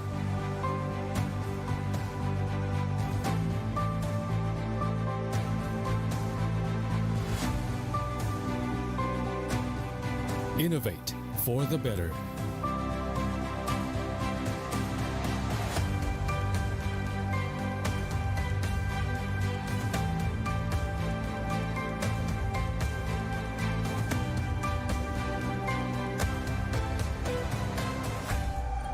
Expand horizons.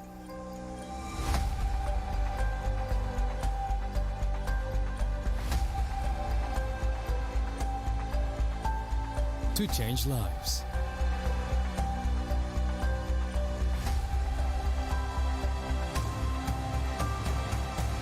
To connect new ideas. To explore new grounds.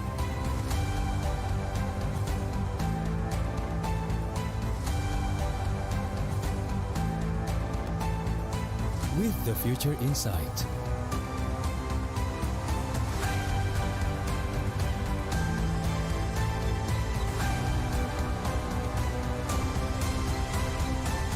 Together.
Get Galaxy A33 5G.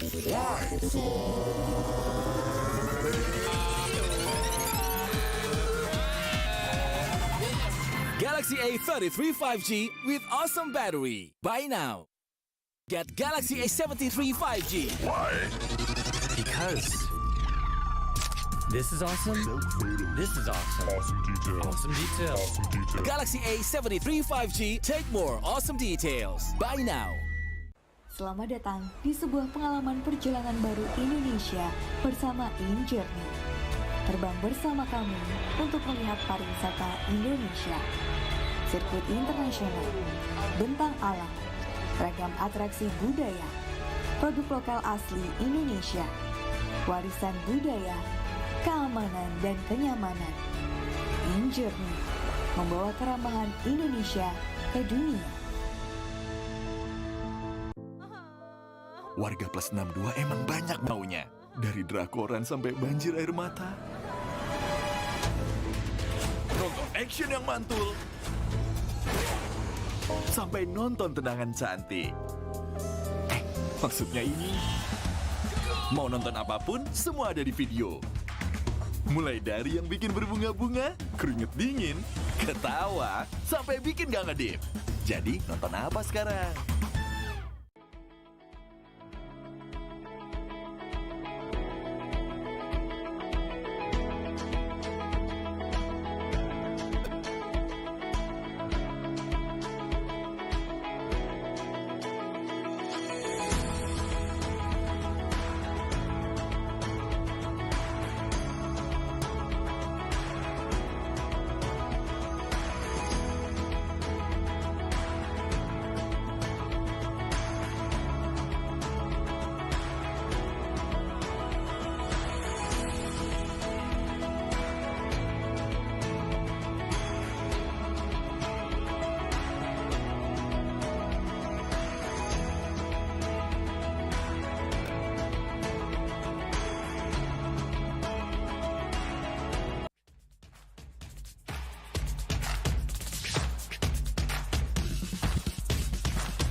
Selamat datang di sebuah pengalaman perjalanan baru Indonesia bersama InJourney.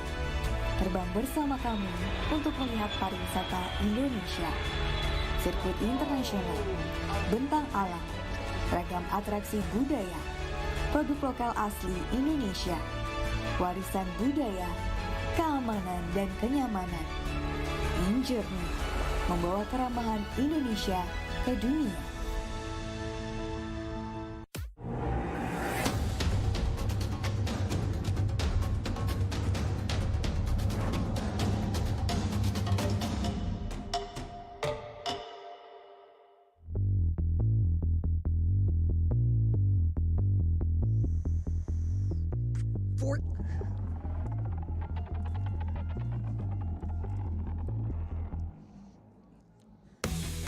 The 14th World Esports Championships returns. This is Bali 2022. I'm Tasty Steve. I'm Rip. And we're back with more group play action. Man, the matches have been so good so far. But there's more. Our next match will be Jordan versus Guatemala. Yes, sir. Two players I'm not too familiar with, No, I sir. will say myself. But I've been surprised already, so I would love to be surprised again with some of these matchups. I mean, here's the thing, right? The player's name from Jordan, his name as a player is Mishima. And we just saw Kazuya Mishima from Chile that did pretty darn good out here. I'm a Mishima fan. I think I got to go with Jordan. Plus, it's from Jordan, right? Like, 23, come on, bro. I'm going with Jordan. Mishima, it's a perfect combination. Okay. With that being said, once again, unfamiliar, but I like Yes. Guatemala to take it in this one. I'm going to go. His name is Nightmare. Oh, wow. I like that. That is Pretty good, too. Okay. Mishima versus Nightmare. Just saying, that's another Bandai Namco property right there, man. Could be. That's another character right there. He might not be a Tekken player. He could be a Soul Calibur fan that's here for Tekken 7. Yeah, that'd be crazy, one. Two, I like that you pointed out that it is a machine, but the name is Mishima. But in, like, fighting games, a lot of times these guys are like, they say this and they don't even play the character at all. So it's like, my name is Mishima, but I play Hwarong or like Yoshimitsu or something crazy like that. My name is Mishima. I'm a Lucky Chloe player. Yeah, you know, right. it's And perfect. look, that's not strange at all. It happens all the time. I mean, it is strange, but it's not unfamiliar when it comes to like fighting games and tournaments in a lot of situations. But just talk about Mishimas and Claudios and the whole nine. The cast for Tekken 7 is pretty robust at this point. And I also feel like across the board, a lot of these characters are a lot stronger because of that last patch. And I think that the characters are a lot closer when it comes to, you know, just gauging them and their strengths than a lot of people really give them credit for. And I also think that's why a lot of people kind of get blown up a lot of times by some of these matchups. Look, I've talked about this before with other players, and they agree too. Like, a lot of people don't see the actual lining up of some of these characters. And I feel like they, you know, kind of equate in the wrong instances how strong some of these characters may be comparatively. I think the big thing about Tekken 7 is that this is the first Tekken game where we've had patches that change the characters across the lifespan of the game. So in this instance, players, they don't really know how, they don't understand that really, right? Yeah. So they kind of just go with where the changes are. They're like, this is what changed. This must be the good thing. Yeah. And they don't really look at the entire game as a whole, right? See, that's smart. Yeah, you know what? I'm glad you said that. A lot of people definitely kind of like focus on those changes rather than kind of how it, you know, benefits the entire kit of the character. And even more specifically, because I like to do this, obviously, on the caster side of things, how it goes across the board, right? It doesn't only affect one matchup. It doesn't only change one person. It changes the matchup across the board in a lot of instances. So I love to see these players adapt and how they change and add these new tactics to their gameplay. But here we go. Jordan versus Guatemala coming up. I got Guatemala, and you have Jordan. Jordan. Mishima versus Nightmare. Oh my gosh. Is Fakamram the Nightmare player? I hope so. I really do hope so. That will make so much sense. Oh, man. Yo, We shall Guatemala see. looking serious right now. Getting ready for the next Oh, man, battle. he is dead serious right there. My man, Jordan, straight fixed the mustache. Like, that's the only thing I care about. I got to make sure you know this guy's about to beat you has a spiffy mustache. Fakamram. Fakamram versus Jin Kazama. Fakamram, one of these characters who was untouched for so long, one of the strongest characters in the game, but as Steve was alluding to earlier, latest patch did take him down a notch, kind of evening the playing field. Jin Kazama, one of these characters that has done so well throughout the history of Tekken 7 and still good to this day. However, all the Jin players seem to have a mind block with him. No, that's definitely true. We talked about that parry not being on the typical Jin player's mind. Okay. Oh, I like that parry. You Wait a talked minute, about it wait right a there. minute. Oh, electric just to keep the Okay. spacing. That's really going to change a couple things. Outta Little here. Parry, down 4-1, still going to get the tail spin, little scaled, gets the wall. Maybe that's what they were thinking about. Yeah, at this stage, it's a hot dog shape. One side, the walls are much closer than the other way across. Okay. Didn't go for the low that time. And wow, just clean pokes right here. And that's the thing about Fakamram that's really strong. Wow, what a block.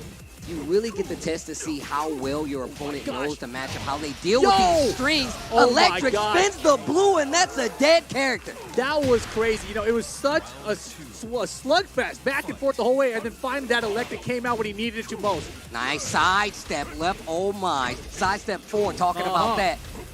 Wall too close, though. Combo caught him off guard. But oh my Oh, gosh, cameraman, underneath. what are you doing? Spring up. Standing 4, charge. Doesn't take the Check guaranteed it. damage there. Sometimes you want to test your opponent. You know that. Oh, the big nasty hooks. No Yo, break. to The the running top. 3 on top of it. Wait a minute. We It got just a stands match. there menacingly. One round apiece. I don't think so. Nice punish. While standing 4 pretty far right there. Jet kick. Let me get the wall. Was looking for the tailspin there. They're a lot more aware of the wall than I am. He is so quick with the full crouch mix-up here, and it's really catching Jordan off guard. Guatemala up 2-1. He's masking his movement behind some of these Yo, strings 10 and goes strings? for the 10 string. It goes for it again. The disrespect. Low parry, pick him up. You're going to the wall. Got to get away from the wall, especially against Fakamram. Yep, he's one of those characters that has those charge attacks that gives him unblockables. You Get gotta it be out of here. careful. And that was it, right? That full crouch low mix right there. I mean, something that's gotten him a lot of mileage so far in this set. Okay, Jordan trying to fight back right now. Down 4, up 4-2. And I like this. Solidifying the defense. A The hell hell sweep sweep. after the Wavell. Savage sword to close it out. Wait a Final minute. round incoming for game number 1. Fakaram, definitely one of those. Cool trade. He was going to go for the 10 string again. Oh, sidestep 4 again. Look at the damage, though. That wall is a little ways off. Still going to scale the damage. Look out. That's what You I was gotta talking parry about. him, man. I You was gotta. talking about it. That Okay. unblockable, but it drops the combo. Big lead, but he's got his back to the wall here. That's good for Jin. Wow, off the tech Did it roll. a wake up? That was smart stuff. You know, on tech roll there, you have that full crouch mix option, and that full crouch mix has gotten him a lot of mileage. I like how Fakaram hits you afterwards. Like, yo, that's all? That's all you got, bro? It's like, you thought they nerfed me? You thought they nerfed could me? nerf me? You Look how can't tall I nerf am. me. Fang Wei coming out here, though. Oh, wow. See, that's how you know somebody wants to win. Fang Wei, Uh-huh. one of those characters, has been really strong in this most recent patch. Knee playing him. A lot of players have actually switched to this character, and that's kind of new in the Tekken 7 world. I know a lot of people talk about like how they instantly go to these top tiers, Yes. but this character has been kind of like trickling his way through no matter what. No, it's not like Fang has ever Here's been the thing. bad. This character, after the patch and the success from Knee, a lot of people picked him up, and a lot of people lost with him, and now they're going back to their mains. So we will see what ends up happening here. Is he a true Fang player, or is he new Back on the one. bandwagon? You should have. You should Down, have. down 4-1. Oh, Again. side step 4 once again. But the drop. Yeah, he's had really good call-outs. Nice shoulder punish there. The sidestep 4s for Guatemala have been fantastic. Oh, full charge. New tactics. Oh, that new tactic is so good here. Oh, man, the pressure from Fang is fantastic right now. I like what I'm seeing. There's the back one. Big damage. Okay, I like it. Okay. That was solid. Now, we talked about that. Well, I was mentioning this earlier. Why don't you go with this sometimes on your first run, right? That's why I want to know. Why don't you pull out your toughest gun right out of the gate? Because you need these wins to be on your side. Now, even if you run it back, you're down a game, and that's still going to kind of mess up your standings. But let's get back to it. Jordan still holding strong with the Mix. Fang Wei full charge on the Oh, unblockable. no. We talked about this, and big damage. That's fantastic. Man, the punishes are good as Fang. You know, That's oh my gonna gosh. hit. Oh. The armor with the rage Are art, you get into a dead? ton of damage, not dead. Oh my gosh. I really thought it was going to be Death Thief. I really didn't. I knew it. You had, oh, here's wow. a counter though. The punch parry on top of that. Oh, this is good. Oh, the drop. Nerves probably kicking in. Guatemala has been doing strong with the Fakaram. We don't even see Fakaram in that much tournament play. Not anymore. But, you know, this is kind of a, you know, you look at the history of these characters in the patch notes. Bakaram was the old meta, Fang's the new meta, and now they're battling. They finishes the stream. Special get up there from Fang. Getting a lot closer to their wall. You can see him spacing to get away from it. Misses the follow-up, full charge once again. Ooh, sidestep 4. He loves that move. I mean, he's should be. so good at it. Oh, in the back. cameraman, what are you doing? Blue stuff? No blue Breaks the stuff. throw. Hands off. Oh my God! Blue stuff. Oh my God. I've never Guatemala. seen that blue shoulder lose like that. That was amazing. Counter hit, down back 3. Oh, 4-4-1 plus 2. Hold Get him that. out of here. Oh, you going to the wall for Definitely. sure. Not if with you that drop the combo. Back one. Still look at my wave his hands. arms. Jazz hands. Running 3. Jordan looking to get on the board for a game. Here's the range. Ooh, That's the gonna hit. roll. This could get to the wall as long as he doesn't drop the ender. Okay, just a little short, Nice Block. block. Jordan Nicely gets on done. the board with the Fang Wei. Very nicely there. And you know, the thing I loved about that was that as soon as the game started, he went in. His Fang was Yep. ready to go. A lot of players, when they switch characters, it takes them around to warm up and get acquainted with their character again. As soon as that round started, Fang was there. He was ready to go. I loved it. That definitely makes me think once again that this might be the business character, right? It didn't do too good at first. I thought it did great right out the gate. Not too bad at first, excuse me. Didn't do too bad at first, Yeah. but this character obviously seems a little more fleshed out. I feel like they're a little more comfortable with it and really able and like willing to challenge. Very brave with the Fang. Definitely. And here we go. Final game situation. Is this the first final game we've had so far today? Feels like it. I think it's the first one we've had all day. All right, here we go. Guatemala, Jordan, final game. Fakaram and Fang Wei. Small punish there. Oh, while standing 3. Yeah, that was a hard call out. He just straight ducked, saw the high whip above, and got the wild standing 3.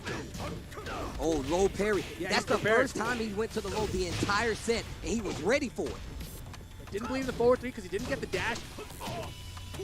Look at these pokes adding up. Side step forward and get the clean. You can do a 10 string. I can do a 10 string. All the pokes adding up, and Jordan taking his first round in the final game. Hey, I picked Jordan, right? Nope. Sick. Nice check there. Trying to sidestep the down 4-1. Ooh, good punish, too. Another thing about those lows, they add up, but you got to be ready to punish them on block.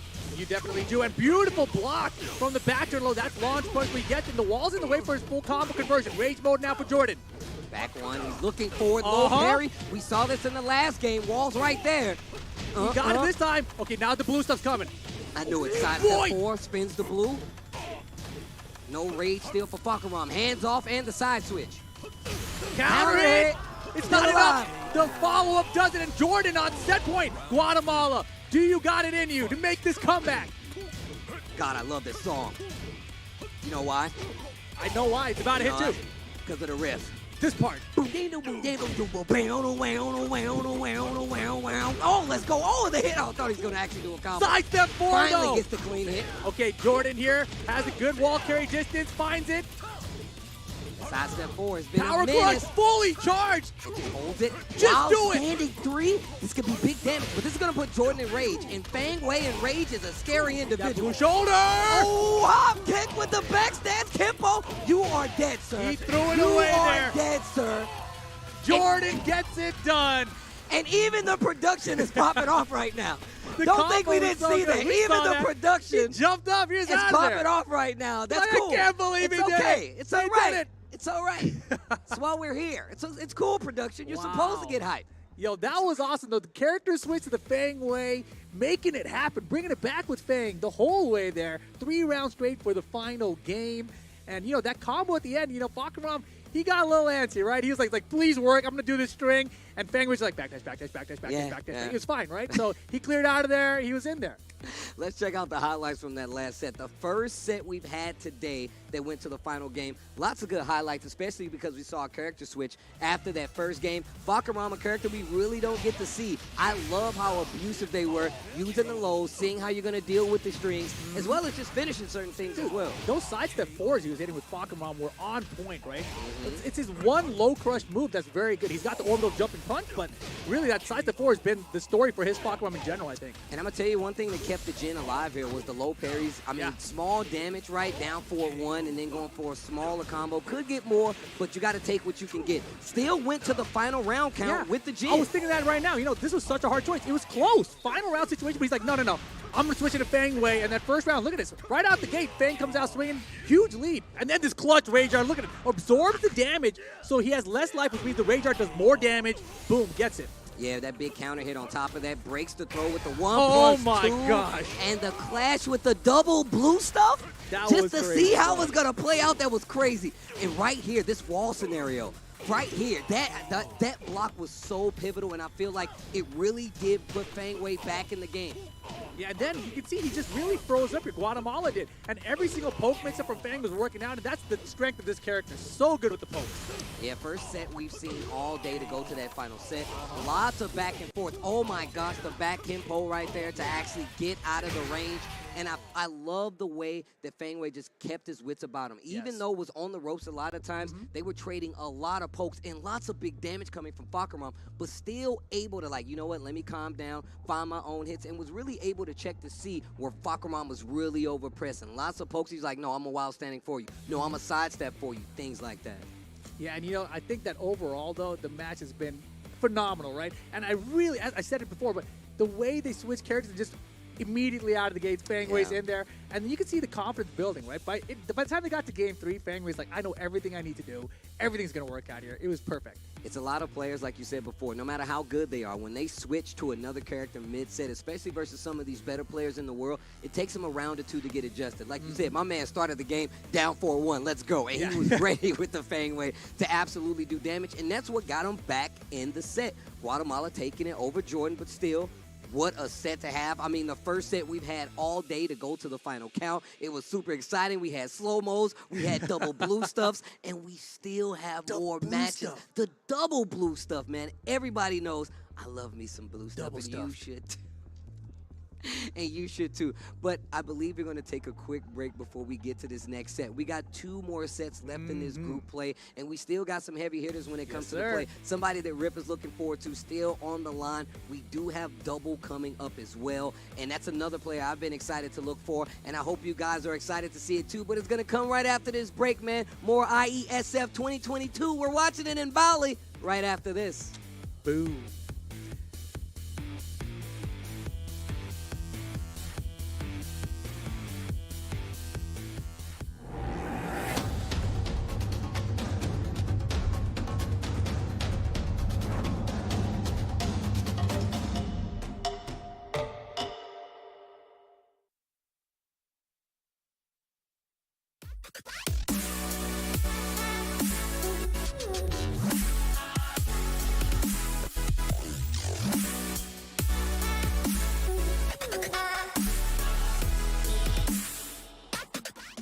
Get Galaxy A33 5G. Because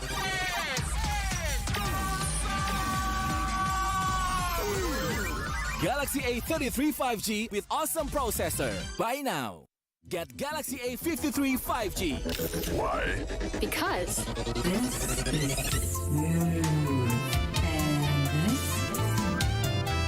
Galaxy A53 5G with awesome smooth display. Buy now.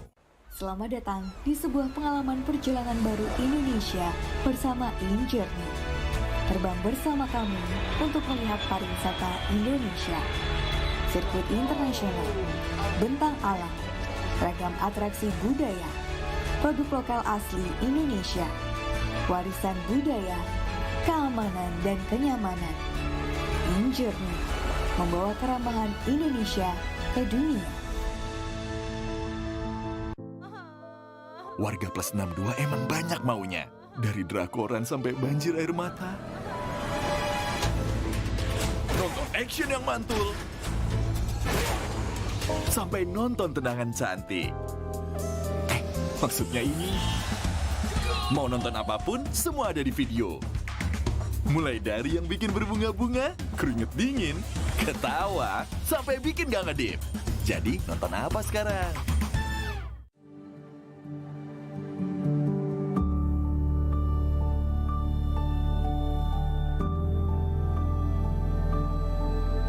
All it takes is one dream. One dream that becomes a journey. To drive an ambition. Believing in yourself. Persevering challenges. Always focused on the dream. To grow aspirations. Having the will to keep going. Building a future with a legacy. Knowing dreams can come true. Over 11 years of growth. The spirit of entrepreneurship. Created possibilities.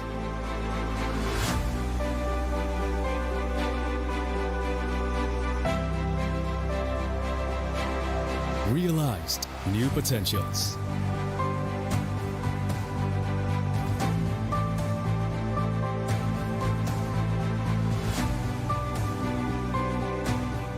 Innovate for the better.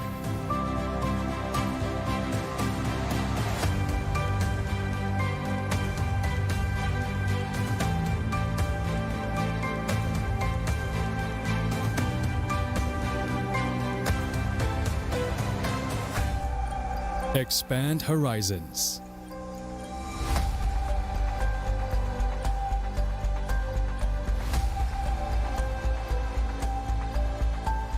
To change lives.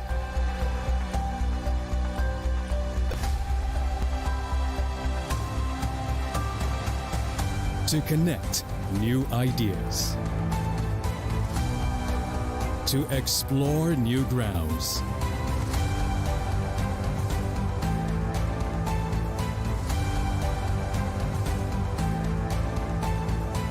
with the future in sight.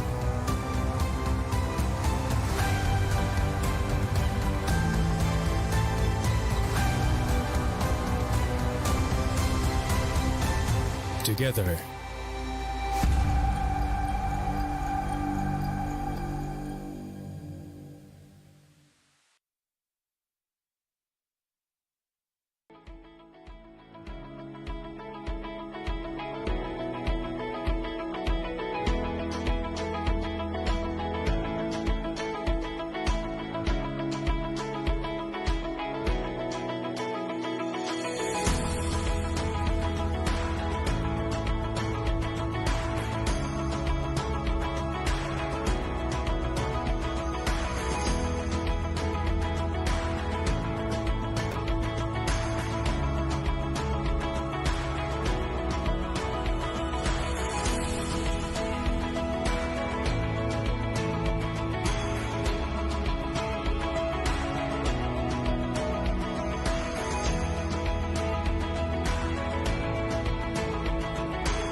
Get Galaxy A33 5G. Because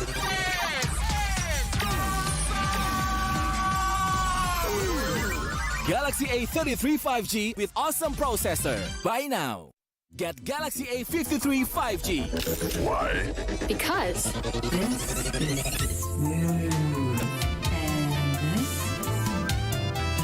Galaxy A53 5G with awesome smooth display. Buy now. Selamat datang di sebuah pengalaman perjalanan baru Indonesia bersama InJourney. Terbang bersama kami untuk melihat pariwisata Indonesia. Sirkuit internasional, bentang alam, ragam atraksi budaya, produk lokal asli Indonesia, warisan budaya, keamanan dan kenyamanan. InJourney membawa keramahan Indonesia ke dunia. Warga plus 62 emang banyak maunya. Dari drakoran sampai banjir air mata. Nonton action yang mantul. Sampai nonton tendangan cantik. Maksudnya ini. Mau nonton apapun, semua ada di video. Mulai dari yang bikin berbunga-bunga, keringet dingin, ketawa, sampai bikin gak ngedip. Jadi nonton apa sekarang? Selamat datang di sebuah pengalaman perjalanan baru Indonesia bersama InJourney. Terbang bersama kami untuk melihat pariwisata Indonesia. Sirkuit internasional, bentang alam, ragam atraksi budaya, produk lokal asli Indonesia, warisan budaya, keamanan dan kenyamanan. InJourney membawa keramahan Indonesia ke dunia.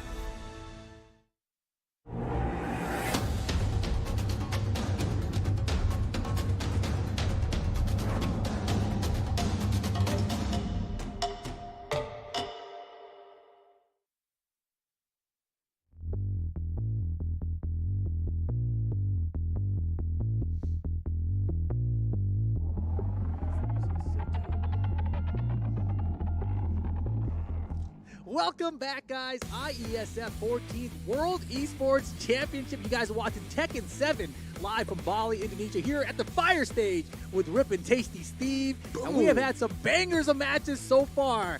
And coming up next, we got Colombia versus Laos. Who do you got, Steve? I got Colombia, man, all the way. I've seen Colombia in action before, and it wouldn't matter if I'm familiar with the player or not. I know Colombia is serious business. I got a bead on my wrist to represent it. Bam, this bad boy right That there. one? Colombia right there, bro. I've been there. Got to show some love to the area. On top of that, these guys are some dedicated Tekken players. Just the entire region, in all honesty, really have a lot of strong Tekken players. So I would love to see what this Oscar has for us. Exactly. And again, we've talked about this multiple times, but all these players here have this huge opportunity to make a name for themselves. There's a huge prize pool here as well, $25,000 for the top 3 to split around. So it's going to be very intense as we wind our way down. But we are in a round-robin format to start things off here. This is the play-in to get to the playoffs, essentially, right? 2 people make it out of each of these groups.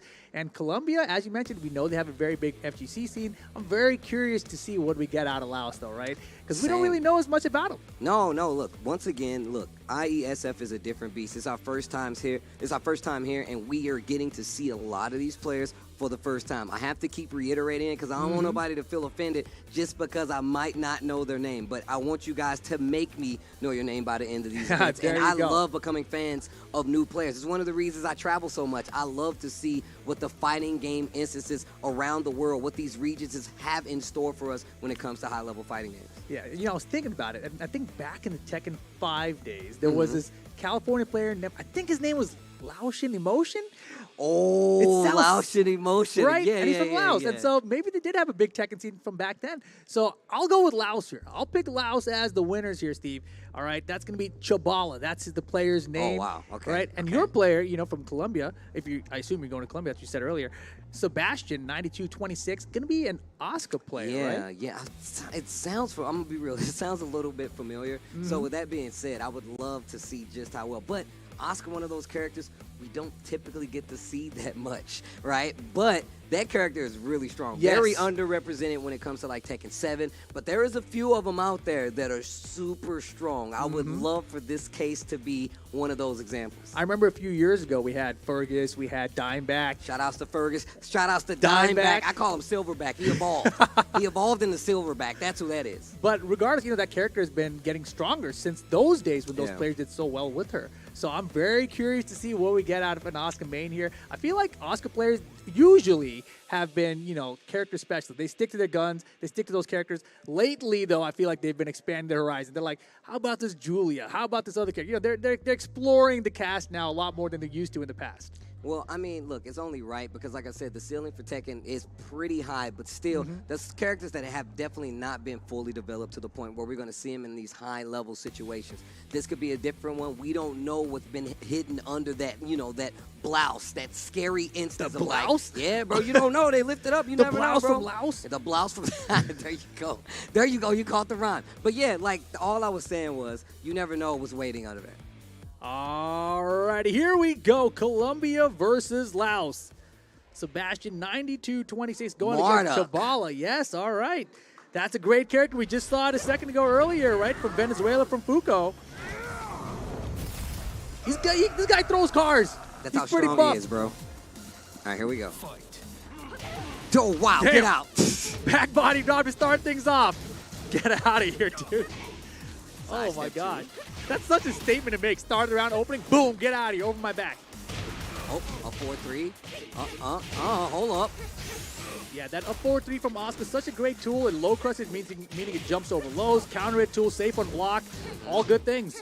You get a combo from it. Nice hold. Oh, my gosh. Oh, this can hurt. Oh boy, the dead, damage. But now the mix, Oh, didn't punish correctly. Oh, my God. The 1-3 gets him. That 1-3 now a natural combo. It's her actual 10-frame punisher. She didn't have one before. It's always just a one jab into a mix-up. What the? We're going that way. Ready with the combo, side switch on top of it, and this is exactly what I was talking about.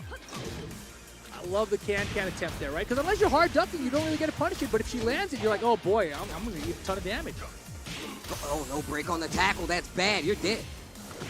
Oh, wait a second. Heroic the package while standing one.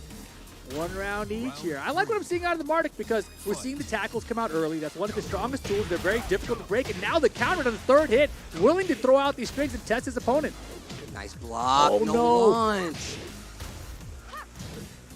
Arc Blast was blocked. That's a counter hit push. That's a full launch guarantee just off of that little push there. And now you got to guess. Oh, Guessed correctly, got up there. But in that situation, could have been lost, right? It's pure 50-50. it's the 1+2. Actually, more than 50-50, but still. Oh, Scoop! and the mount did not break it. Still alive. Not this time. Oh, wow. And 5 points life. Not helping out this time. 2 rounds for Laos. Hey. Good pokes. Oh, didn't go for the launcher this time. Did have the counter hit. Yeah, didn't believe it with the counter hit. Oh, and the tackle succession is absolutely working out for Laos. That's the punish for the perfect 7 golden ones for Laos right now with the Marduk. Big damage on the table, man. You really have to be careful. And going to stage select, saw a little hover on the character.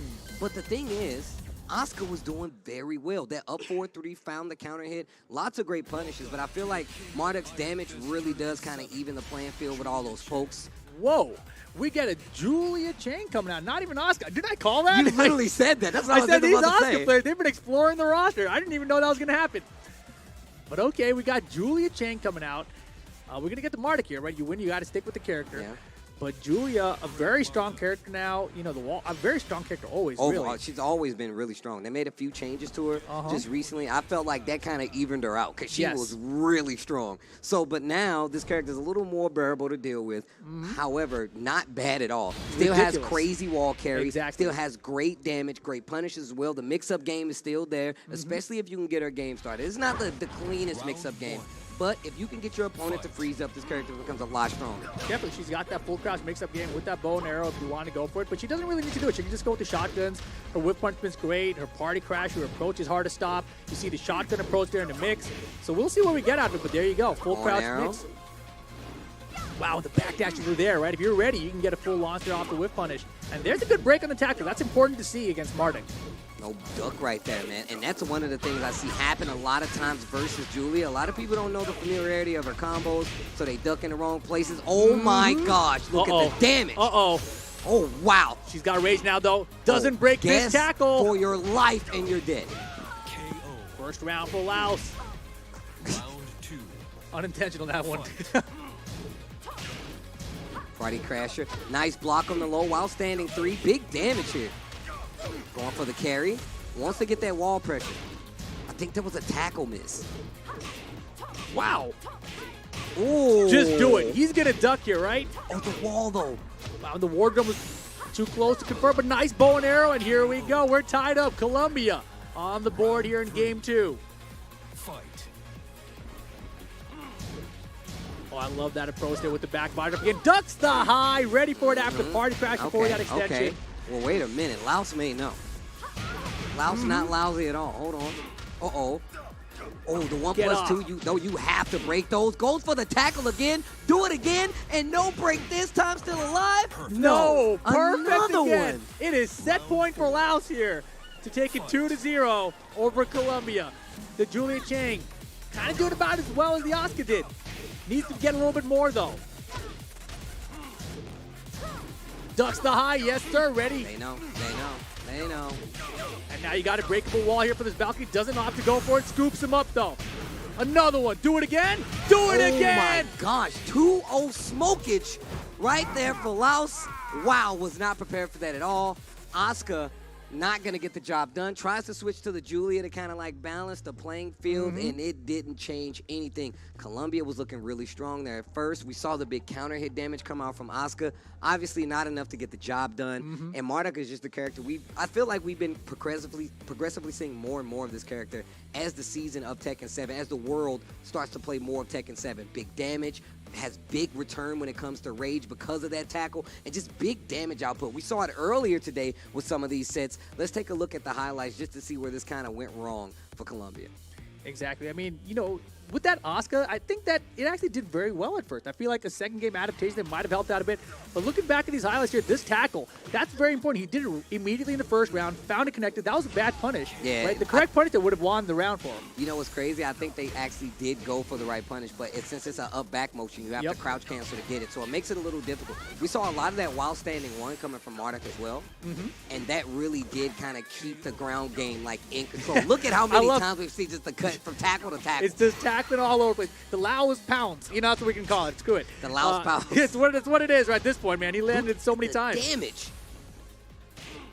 Tackle again. And like we saw what, one break overall, and it was on the 1+2. That's the most damaging option that he can go for. However, this Julia actually started to make some damage, some proper calls, but still not enough. Exactly. And this tackle, if you're not breaking them, this is huge, right? Because then you're guessing for your life. If you're not guessing correct, that's extra damage for Marduk. And I think we only saw one tackle that was broken before the extension. Do it again. I'm glad you called it because I was about to call it. But yeah, just not enough. Having a character on backup is always good. But Marduk is one of those characters. He doesn't even care if you got back. He takes away the same amount of damage across the board no matter what. Yeah, that Python explosion that you see from Marduk, that low, it's a move that is repeated quite often by Marduk because you don't want to duck against because otherwise you're going to get launched by that wild standing 3.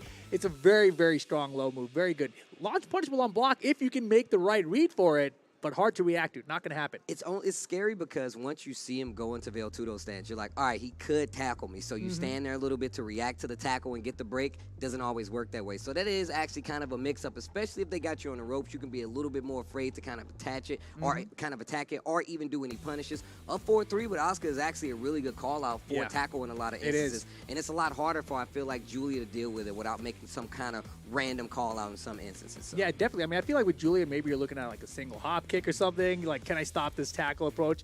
But really, I think you're right. I think the up forward 3 with the Oscar would have been a safer, easier option to potentially stop that tackle. That's what he needed. That's not what he found. Unfortunately for him, it is going to be Laos that gets the victory here. Well, I mean, Marduk, we've seen a couple of them today. And with that being said, I think we're going to take a quick break before we get to this last set. Hey, look, I don't make the rules, but we got one more break. Coming up, we have another group play match before we get out of here. It's going to be Japan coming up. Rip's really excited. I'm really excited. You guys should be. Come back right after this break for more Tekken 7 action. Double. I'd say it twice.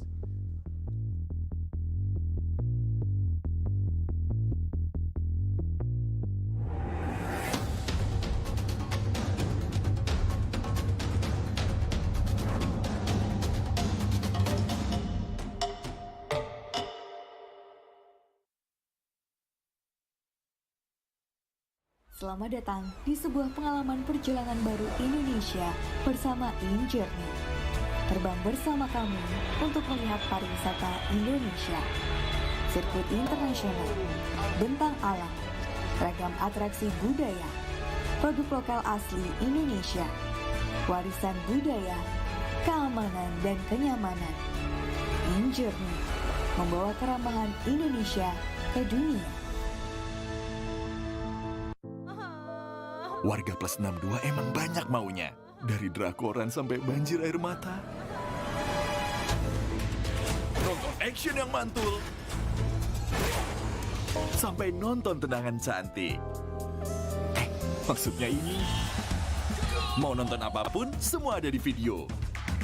Mulai dari yang bikin berbunga-bunga, keringet dingin, ketawa, sampai bikin gak ngedip. Jadi nonton apa sekarang?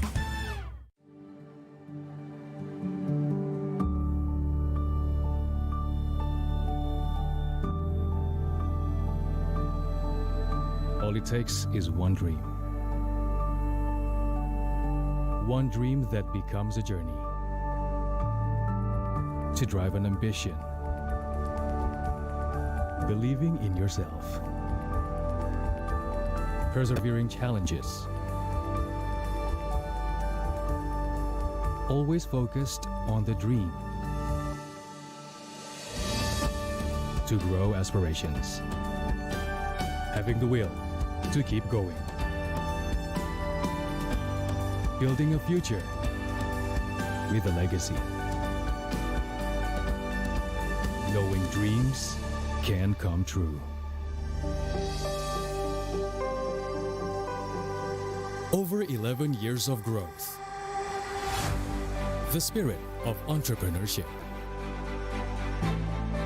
Created possibilities.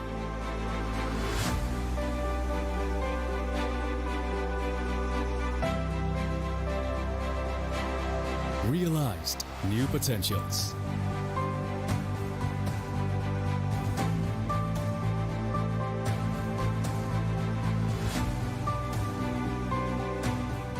Innovate for the better.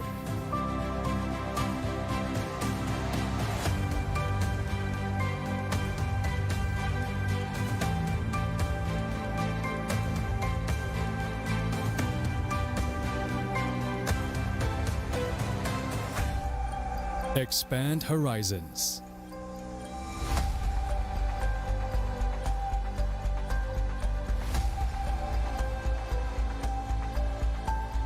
To change lives.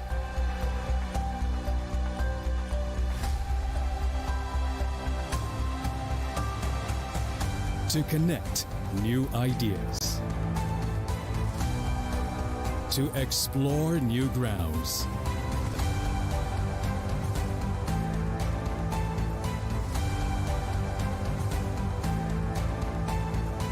With the future in sight.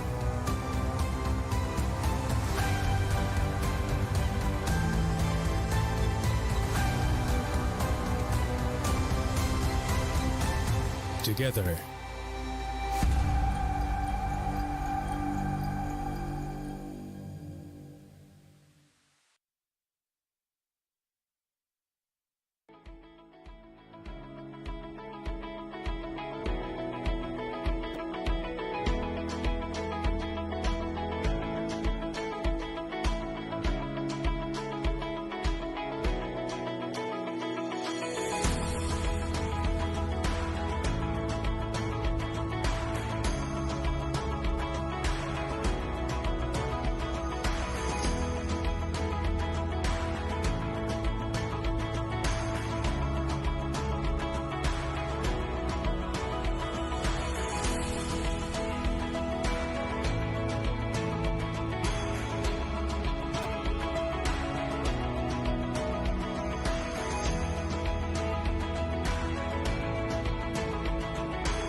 Get Galaxy A33 5G.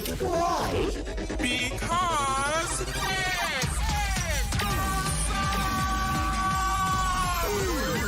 Galaxy A33 5G with awesome processor. Buy now. Get Galaxy A53 5G. Why? Because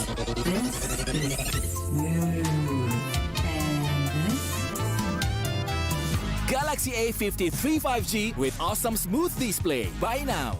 Selamat datang di sebuah pengalaman perjalanan baru Indonesia bersama InJourney. Terbang bersama kami untuk melihat pariwisata Indonesia. Sirkuit internasional, bentang alam, ragam atraksi budaya, produk lokal asli Indonesia, warisan budaya, keamanan dan kenyamanan. InJourney membawa keramahan Indonesia ke dunia. warga plus 62 emang banyak maunya. Dari drakoran sampai banjir air mata. Nonton action yang mantul. Sampai nonton tendangan cantik. Maksudnya ini. Mau nonton apapun, semua ada di video. Mulai dari yang bikin berbunga-bunga, keringet dingin, ketawa, sampai bikin gak ngedip. Jadi nonton apa sekarang?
World Esports Championships, 14th edition. I like saying 14th edition more.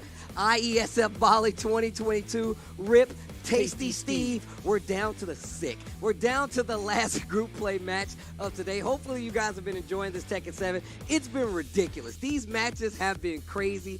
It's sad that we're down to our last one, but I promise there is more Tekken 7. There's a lot more for other games for you guys to see as well, but this is going to be an entire event. I've been enjoying myself, and hopefully you guys have too. This next match is one Rip has been waiting on for quite some time. Of course he has, because it's his character that's going to be on the line. Potentially. It might be my character, right? Double known, probably one of the best, if not the best player of this character in the world. So that's a huge statement, right? Of course, though, we've also seen him dabble in other characters. It could be a Fakabrom. We saw Fakabrom earlier today. We don't really know what other characters he's been practicing. But, you know, he's going to be going up here, Steve, against Montenegro. Who knows what we're going to get? I mean, if we have to make a choice here, right? If the casters have to choose who we think is going to win this, I'm going with Double all the way if he's using martial law. Otherwise, I don't know what's going to happen. You're sounding like a fair weather fan, as we like to say. I don't even know what that means. Yeah, see, I'm on the line. I'm a fan of martial law. No, that's 100% on martial law. That just means no, if you fair get weather means what I go you back want, and forth. That is back and forth, No, because no, if there's no martial law, then you're not a fan. I'm a fan of martial law. I'm committed to martial law. Once again, like I said, this guy Rip riding the fence right now off martial law. Because he doesn't want to make up his mind. Look, I'll take Montenegro if it makes you feel better, even if there is no law, okay? Even if there is no law, I'll still take that. Wow. But there's been potential upsets. We already saw kind of an upset. There is other group play going on. Yes. Dojin, my little bro, he actually lost to Y. Yes. That is a big one. It's big. In all honesty.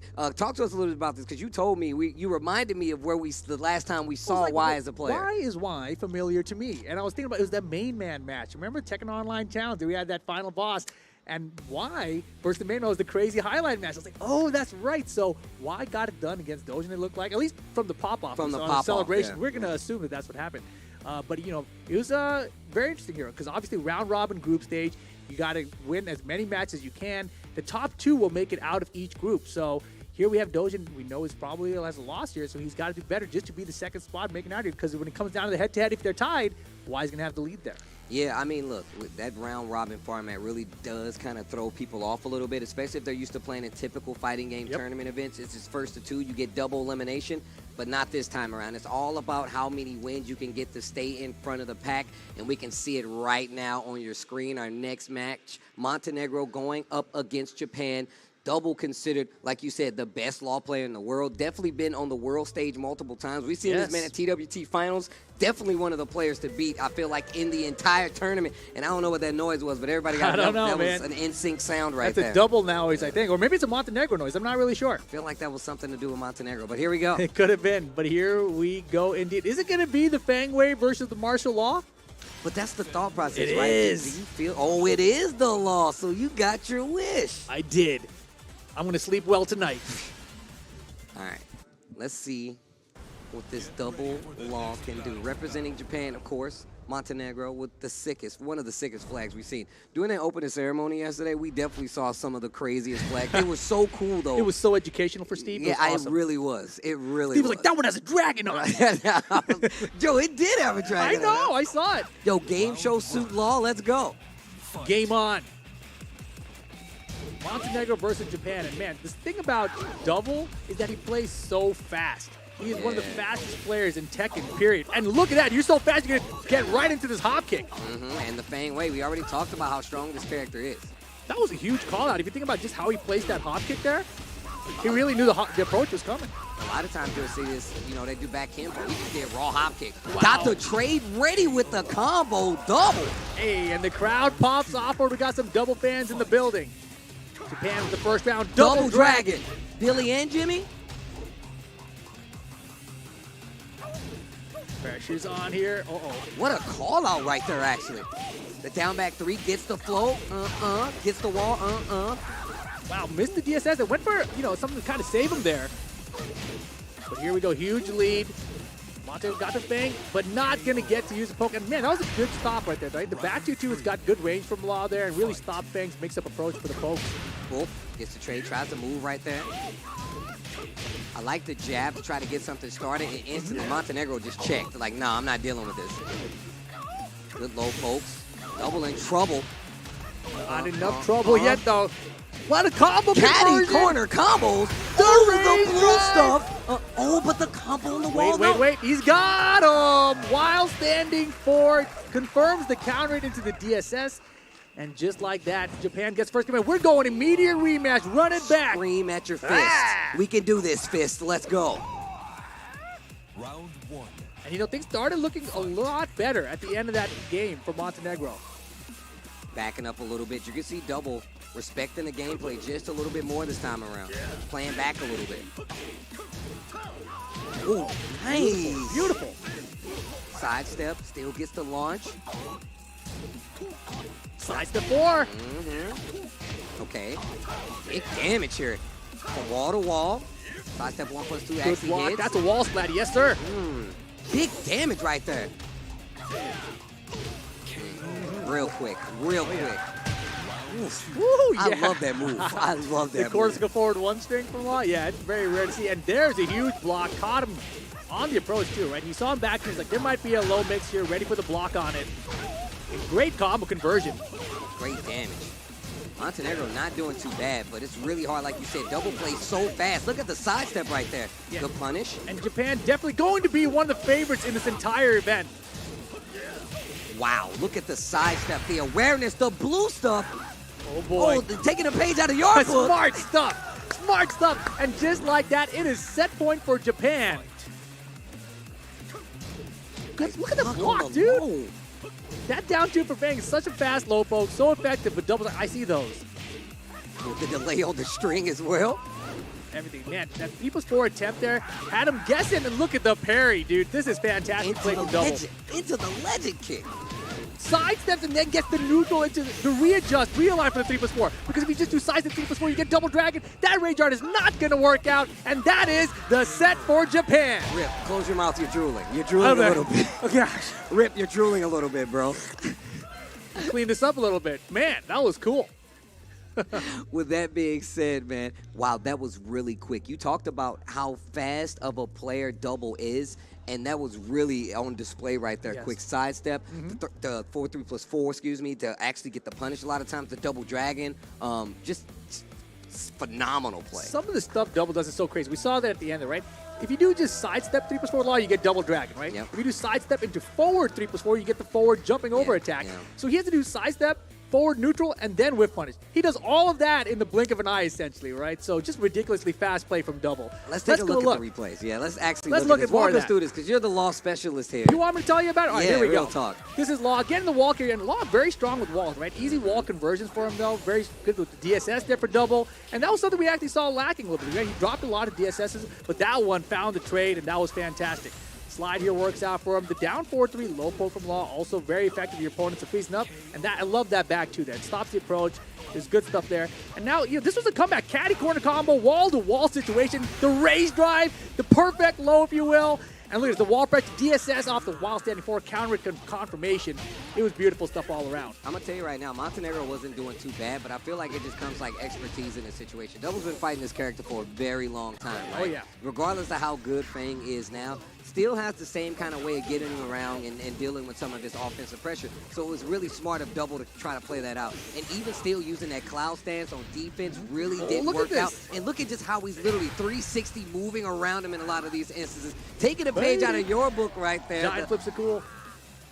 But yeah, again, you saw a lot of sidestep left there out of Double, right? This parry was fantastic. He really brought out everything from martial law. Legend kick after the parry a lot of Look times at that. as That well. was so fast. That's what I described to you guys, right? The sidestep, realign, 3+4 from neutral, and that rage art, no-go. Desperation attempt, not going to find it. Double gets the set for Japan. And, we should have mentioned, too, Japan has a lot of great Fang players, a lot of experience for Double in the matchup. That's what I'm saying. He's been years. fighting this character for years. So the inexperience is really, I feel like, going to be on the side of Montenegro in this instance. They might have some law experience, but it won't mean much when you're fighting somebody like Double who, like Rip said, could potentially be, or if not arguably, the best law player in the world at this point. The entire world, Steve. But I do believe that that's going to wrap up our first day of matches, right? So we should probably give a huge shout out to all the sponsors that we have here. Yeah, if you guys have enjoyed the matches, let me walk us through the sponsors that we have. Let's start out with our main sponsor, JHL Group. Of course, we're also sponsored by JHL Auto, Nusapay, DAS, Gudapay Crypto, Taiwan Excellence, Pertamina, as well as Hydro Cocoa. Of course, we have official telco partner Telecom Cell, as well as our official smartphone partner, Samsung Galaxy A series. I know you guys saw that advertisement there. Internet service provider is going to be none other than IndyHome. Our travel management partner is going to be HEN. And then our hotel partner is Episode Hotel, and as well as the Murasaka Hotel, which you guys are watching us attend right here, right now. But we got more. We got more. Esports broadcast partner, Meneski Global. We got Indonesia Football E-League, ESID, plus our production partners, Lemon ID, media partners, Trans2Ju, Dedicom, Esport.id, Video.com, Dunia Games, Dens TV, Dens Play, Maraputi, Balaskor, and Kami Bijak. And then, of course, the government support coming through as well. We got Kemen Parekraf, Kemen Pora, Nak, Koni, and wonderful Indonesia. Well, with that being said, man, I'm glad you guys tuned in. Like we said before, not only will there be more Tekken 7 action 9 a.m. sharp tomorrow, Really? but they will be lots of other games to be played as well. Please make sure you guys tune in. Me and Rip are your Tekken 7 ambassadors this time around. If you want more action, please make sure you tune in. It's been a pleasure. I'm sure there's going to be more, and make sure you guys tune in. Until tomorrow, we'll see you guys then.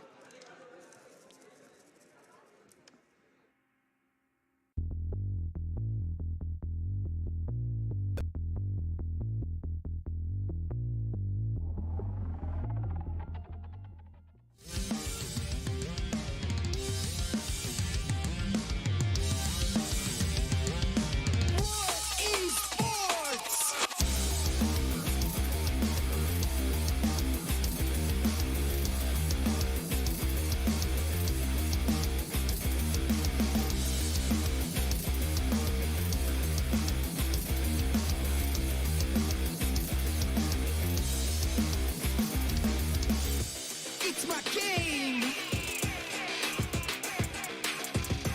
It's my world. It's my community. We believe in unity.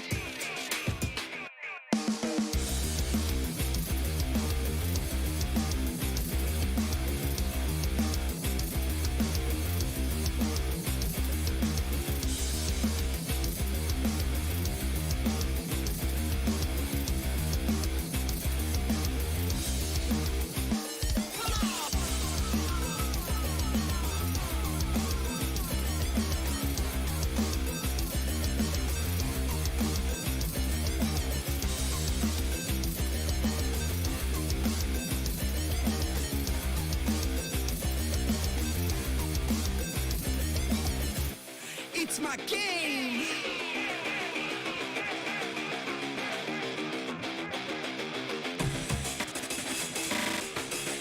It's my world.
my game.